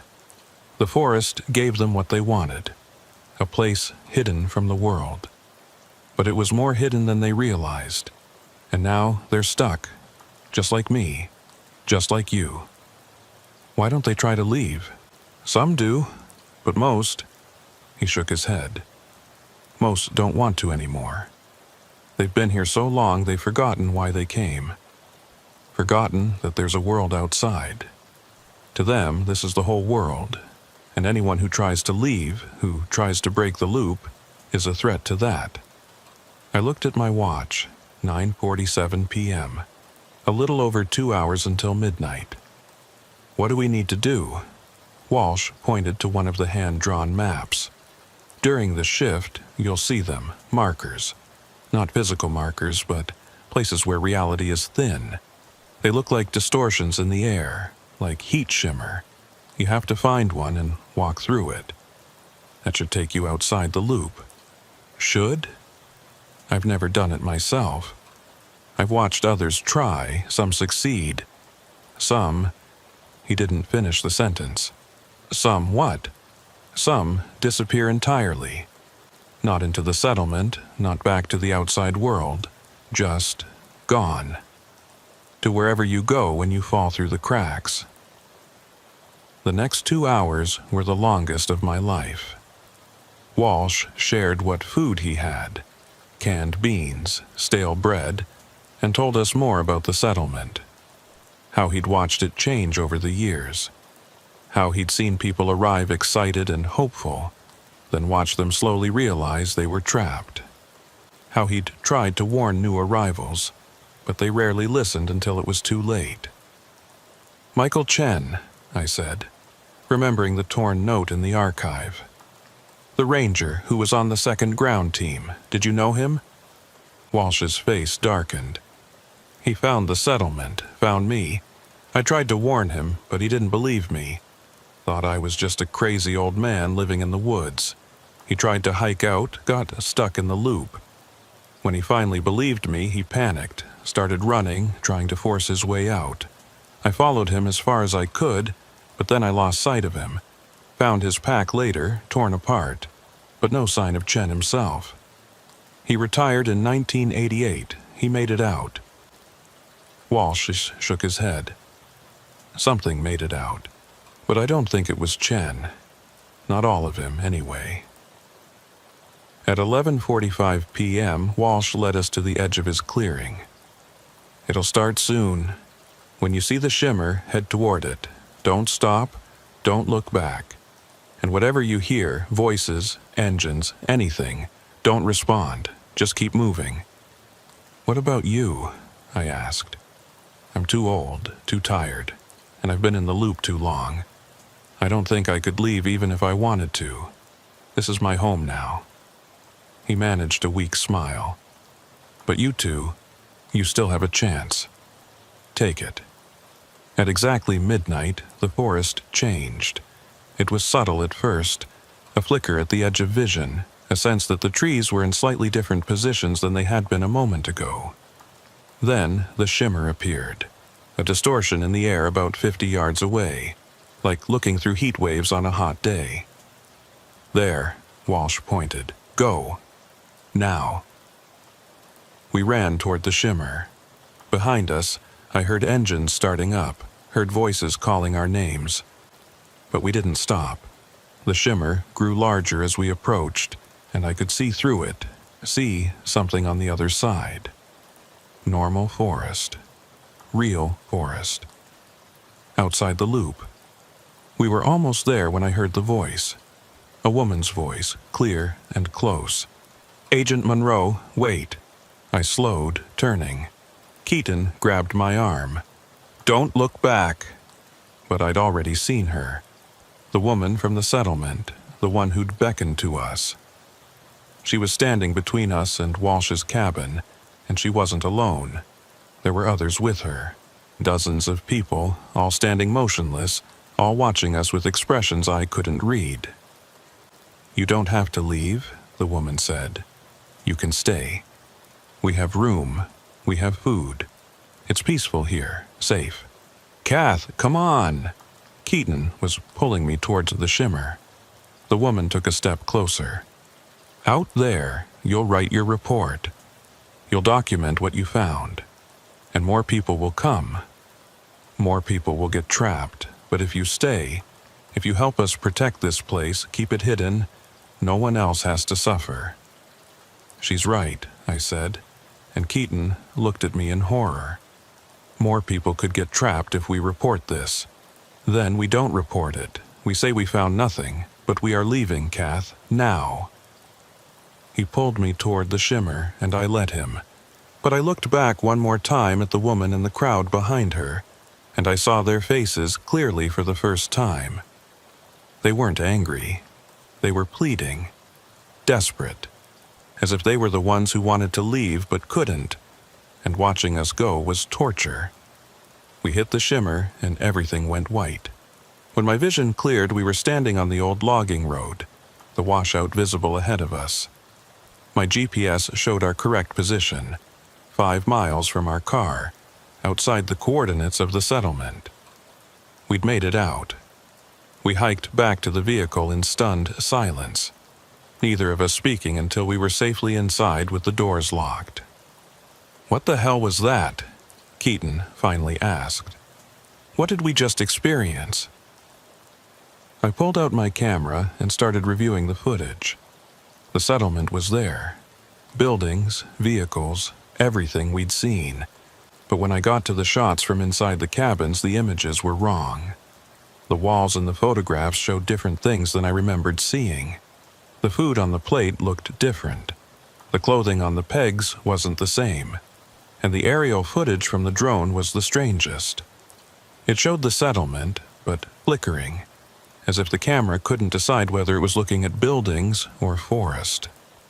The image shifted back and forth, sometimes showing structures, sometimes showing nothing but trees. "The evidence is corrupted," I said. "Or changing. Like everything else about that place. We have to report this." "Report what?"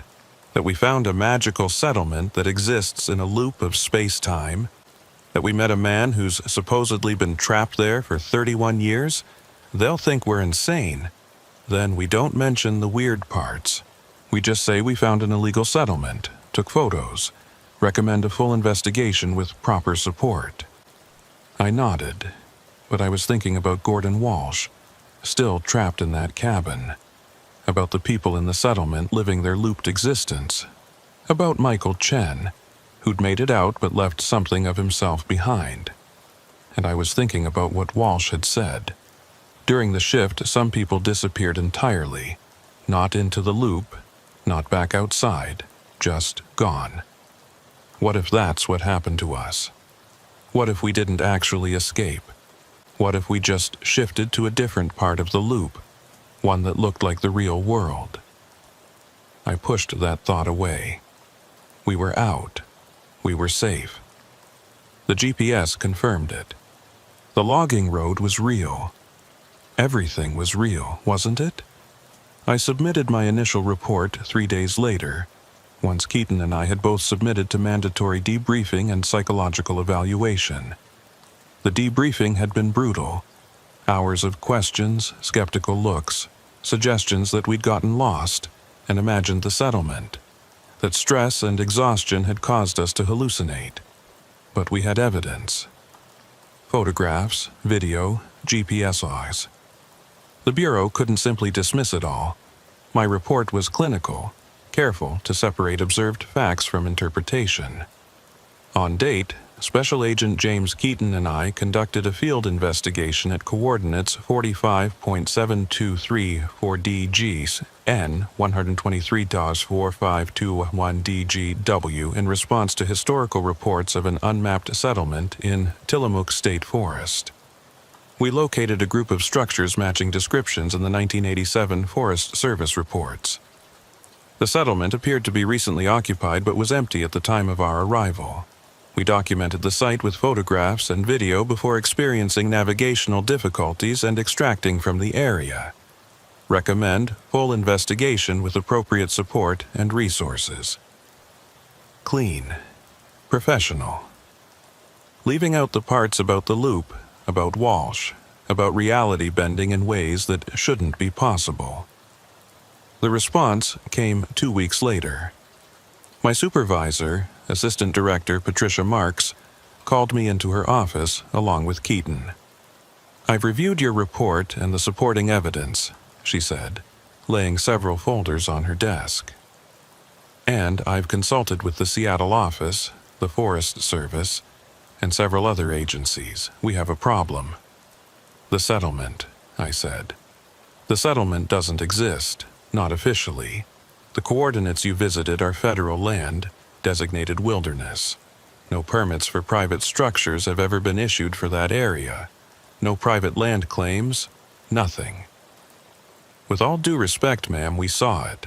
We documented it. Whatever the legal status, the physical reality is that structures exist at those coordinates." Marks opened one of the folders and pulled out a sheet of paper, a satellite image dated 3 days ago. "This is current high-resolution imagery of your coordinates. What do you see?" I looked at the image. Dense forest. No clearing. No buildings. Just trees. "That's impossible," Keaton said. "We were there less than 2 weeks ago." "I know, and that's the problem. Your photographs and video clearly show structures, but current imagery shows none. Either the structures were removed in the past 2 weeks, which would require significant equipment and labor that would have been noticed, or what?" I asked. Marks looked uncomfortable. "Or your evidence is somehow inaccurate. Corrupted. Anomalous. You think we faked it? No, I think you saw something, but I don't think it was what you believe you saw." She pulled out more images, printouts of frames from my video. "Look at these timestamps." I examined them. The video showed our exploration of the settlement, but the timestamps were wrong. They jumped forward and backward, seemingly at random. One frame would show 1423, the next 1415, then 1447, as if time itself had been unstable while we were recording. "Technical malfunction," Keaton suggested. "All your equipment, cameras, phones, GPS units, all malfunctioning in exactly the same way?" Marks shook her head. "No. Something about that location affected your equipment. Or affected you. I've had the footage analyzed by our technical unit. They say the images show signs of, they called it temporal inconsistency. What does that mean? It means different parts of your video were recorded at different times, even though the continuous timestamp suggests otherwise, as if you were experiencing time non-linearly while you were there. I thought about the loop, about Walsh's claim that the settlement existed in a pocket, that time moved strangely inside it. So, what's the Bureau's official position? Marks closed the folders. Officially, the case remains open but inactive. The evidence is inconclusive. The site will be monitored via satellite, but no further ground investigation is authorized at this time. You're burying it, I said. I'm protecting my agents. Whatever you experienced at those coordinates, it's not something we're equipped to investigate. Not with standard procedures and equipment. And I'm not sending more people into a situation where GPS fails, communications fail, and time itself becomes unreliable. She wasn't wrong, but it felt like giving up. That night, I couldn't sleep. I kept thinking about the people in the settlement, about Walsh in his cabin, about all the evidence that kept shifting and changing as if it couldn't decide what was real. Around 2 a.m., I opened my laptop and looked at the aerial photographs again. The ones Walsh had taken in 1907, the ones I'd photographed in Seattle. And I noticed something I hadn't before. In the corner of the March 17, 1907 photo, the first one Walsh had taken, there was a figure standing at the edge of the settlement. A person facing the camera as if they knew someone was taking the photograph. I enhanced the image, zooming in on the figure. The resolution was terrible, the image pixelated and grainy. But I could make out features. The person was wearing modern clothing, jeans, a jacket, not 1987 style, more recent. And the person looked like me, not just similar, identical, the same height, the same build, even the same jacket I'd been wearing during our expedition. I checked the date on the photograph again, March 17, 1987. 31 years before I'd visited the site. 31 years before I was born. I closed the laptop, hands shaking. Told myself it was just a coincidence, a trick of light and shadow and poor resolution. But I knew what I'd seen. The loop didn't just exist in space. It existed in time, too. And if Walsh was right, if people could get trapped in it, experiencing the same events over and over, how did I know I'd escaped? How did I know I wasn't still in the loop, living the same days repeatedly, writing the same report, seeing the same evidence? I grabbed my phone and called Keaton. He answered on the third ring, voice groggy. Kath, it's 2 a.m. Do you remember what day we went to the settlement? What? Yeah, it was Friday, the 23rd. What month? A pause. October 23rd. Why? And today is November 7th. Kath, what's going on? Check your calendar. Tell me what day it actually is. I heard rustling, then silence, then Keaton's voice, very quiet. It says October 23rd. My blood ran cold. That's not possible. We submitted our report. We've been back for 2 weeks. According to my phone, we just got back. Today, a few hours ago. Another pause. Kath, I remember 2 weeks. I remember the debriefing, the psych eval, everything. But my phone says it all happened today. I looked at my own phone. The date read October 23rd, but I had vivid memories of 2 weeks passing, of writing the report, submitting it, waiting for responses. We're still in the loop, I said. We never left. We just think we did. That's not possible. We're in Portland. We're at our homes. We're not in the forest. The loop doesn't have to be the forest. Walsh said it shifts, that the boundaries change. What if we brought it with us? What if by finding the settlement we became part of the loop? Keaton was silent for a long time. Then, if that's true, how do we get out? How do we break it? I didn't have an answer. We talked for another hour, comparing memories, trying to find inconsistencies, trying to determine what was real.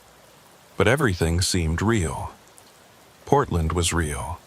Our apartments were real. Our jobs were real. Except the date. The date kept resetting to October 23rd. Over the next few days, or what felt like days though the calendar never advanced, I obsessively reviewed all my evidence. The photographs, the video, the GPS logs. And I started noticing things. Small changes in the images. Details that shifted between viewings. In one photograph, a window on one of the cabins would be open. In the next viewing, it would be closed. A vehicle that was present in one frame would be missing in another. The settlement was still changing, still unstable, even in the recordings. And then I found something else. Hidden in the metadata of one of my drone videos was a file I didn't remember creating. A text document, just a few lines. If you're reading this, you're still in the loop. Don't try to fight it. Don't try to escape. The more you struggle, the tighter it holds you. The only way out is to stop trying to leave. Accept that you're here. Accept that this is real. Then maybe you can find the seam. The file was dated October 23rd, but the creation time was listed as unknown. I showed it to Keaton. He stared at it for a long time. Did you write this? I don't remember writing it, but it's in my files on my equipment. What does it mean, find the seam? I thought about Walsh's cabin, about the shimmer we'd walked through to escape, about how reality had flickered and shifted at the boundaries. The loop has edges, I said, places where it connects to the real world, seams in the fabric. If we can find one, we can slip through, Keaton finished. But how do we find it if we don't know where to look? I pulled up the satellite imagery of the coordinates, the recent image that showed only forest. Stared at it, looking for anything unusual. And I saw it. A slight discoloration in one corner, a subtle variation in the tree density that formed a pattern. Not random, deliberate. The pattern was coordinates, different coordinates, marked in the vegetation itself as if the trees had been arranged to spell out numbers. 45, 7, 8, 9, 1, 9, N, 123, 4, 0, 12, W. About 3 miles from the settlement. That's our seam, I said. That's where we need to go. We drove back to Tillamook State Forest the next day. Or what we thought was the next day. The calendar still read October 23rd, but subjectively time was passing. We were experiencing a linear progression of events, even if the date refused to change. The new coordinates were accessible via a different logging road, one that was in better condition than the route we'd taken before. We parked and hiked in, using GPS to navigate to the exact spot. We found it after about 2 hours. A small clearing, unremarkable except for one detail. A single dead tree standing in the center, its bark carved with the same symbols we'd seen in the settlement's central circle. This is it, Keaton said. I can feel it. This place is different. He was right. The air felt wrong here, slightly thicker, as if we were underwater. Sounds were muffled.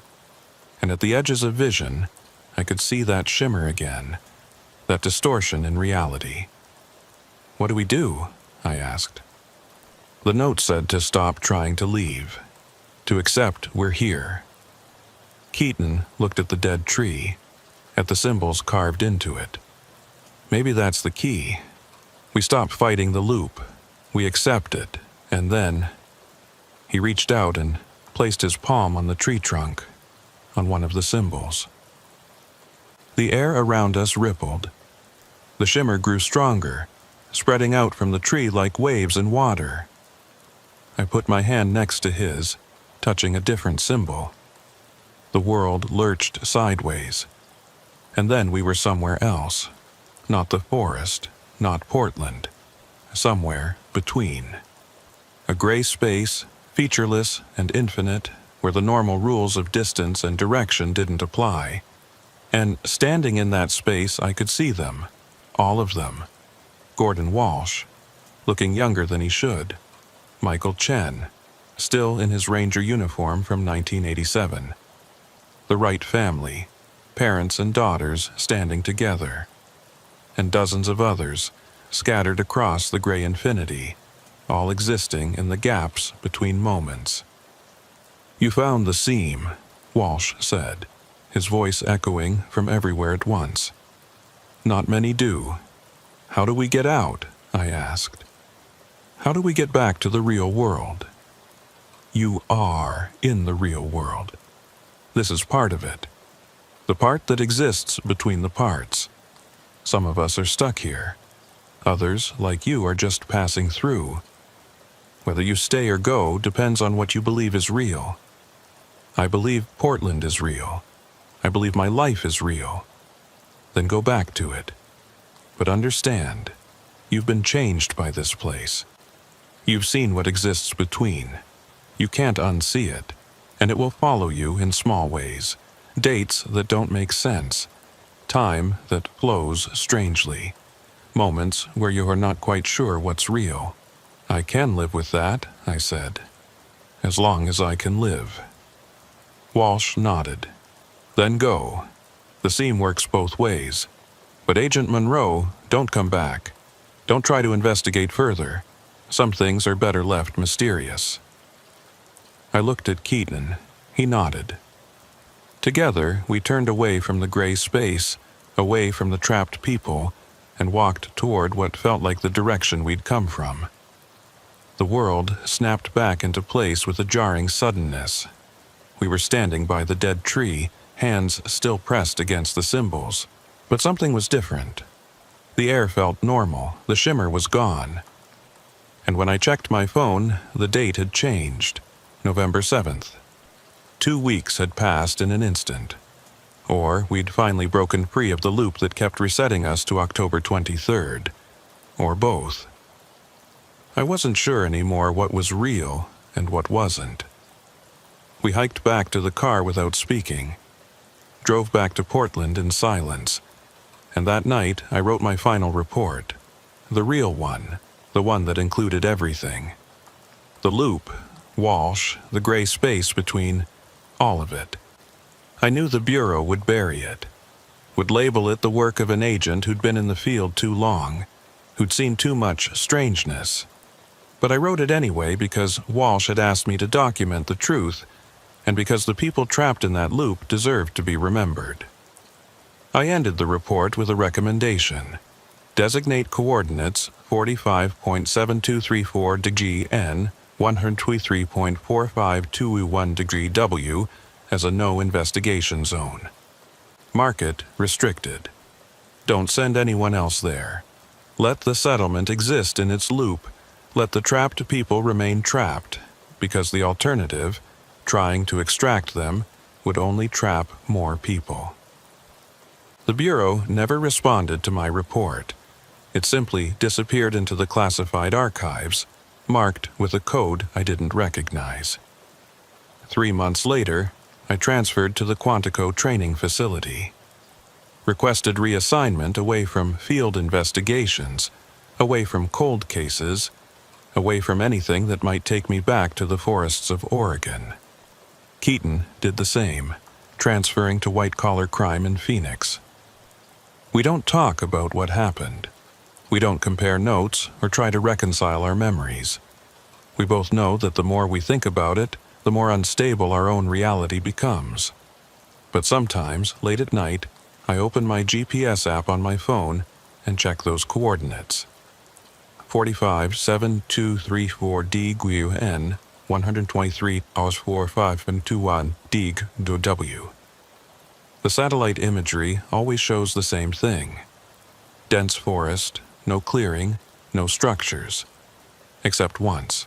Just once, about 6 months ago, the imagery glitched. For exactly 3 seconds before refreshing to forest again, it showed the settlement. Buildings, cleared land, vehicles. And standing in the central circle, looking up at the satellite, a figure I recognized. It was me, or someone who looked exactly like me, waving at the camera. I haven't checked the coordinates since. Because Gordon Walsh was right. I was changed by that place. I've seen what exists between the moments, between the places. I've walked in the gray space where the trapped people wait. And I know that somewhere, in a loop of time and space that touches our world but doesn't quite exist in it, there's a version of me still standing in that settlement. Still investigating, still trying to find the way out. Still trapped. And every time I think about it too hard, every time I let myself wonder if I really escaped or if this is just another part of the loop, my phone shows October 23rd for just a moment before correcting itself. That's how I know Walsh was right about something else too. The loop follows you. Not always. Not constantly. But in small ways, in moments of doubt, it reminds you that you've touched something that doesn't follow the rules. And it's still there, waiting in the forest, ready to trap anyone else who gets too curious, who follows the wrong coordinates, who believes that every place can be found if you just look hard enough. Some places don't want to be found. And some places, once you find them, never let you go, not completely.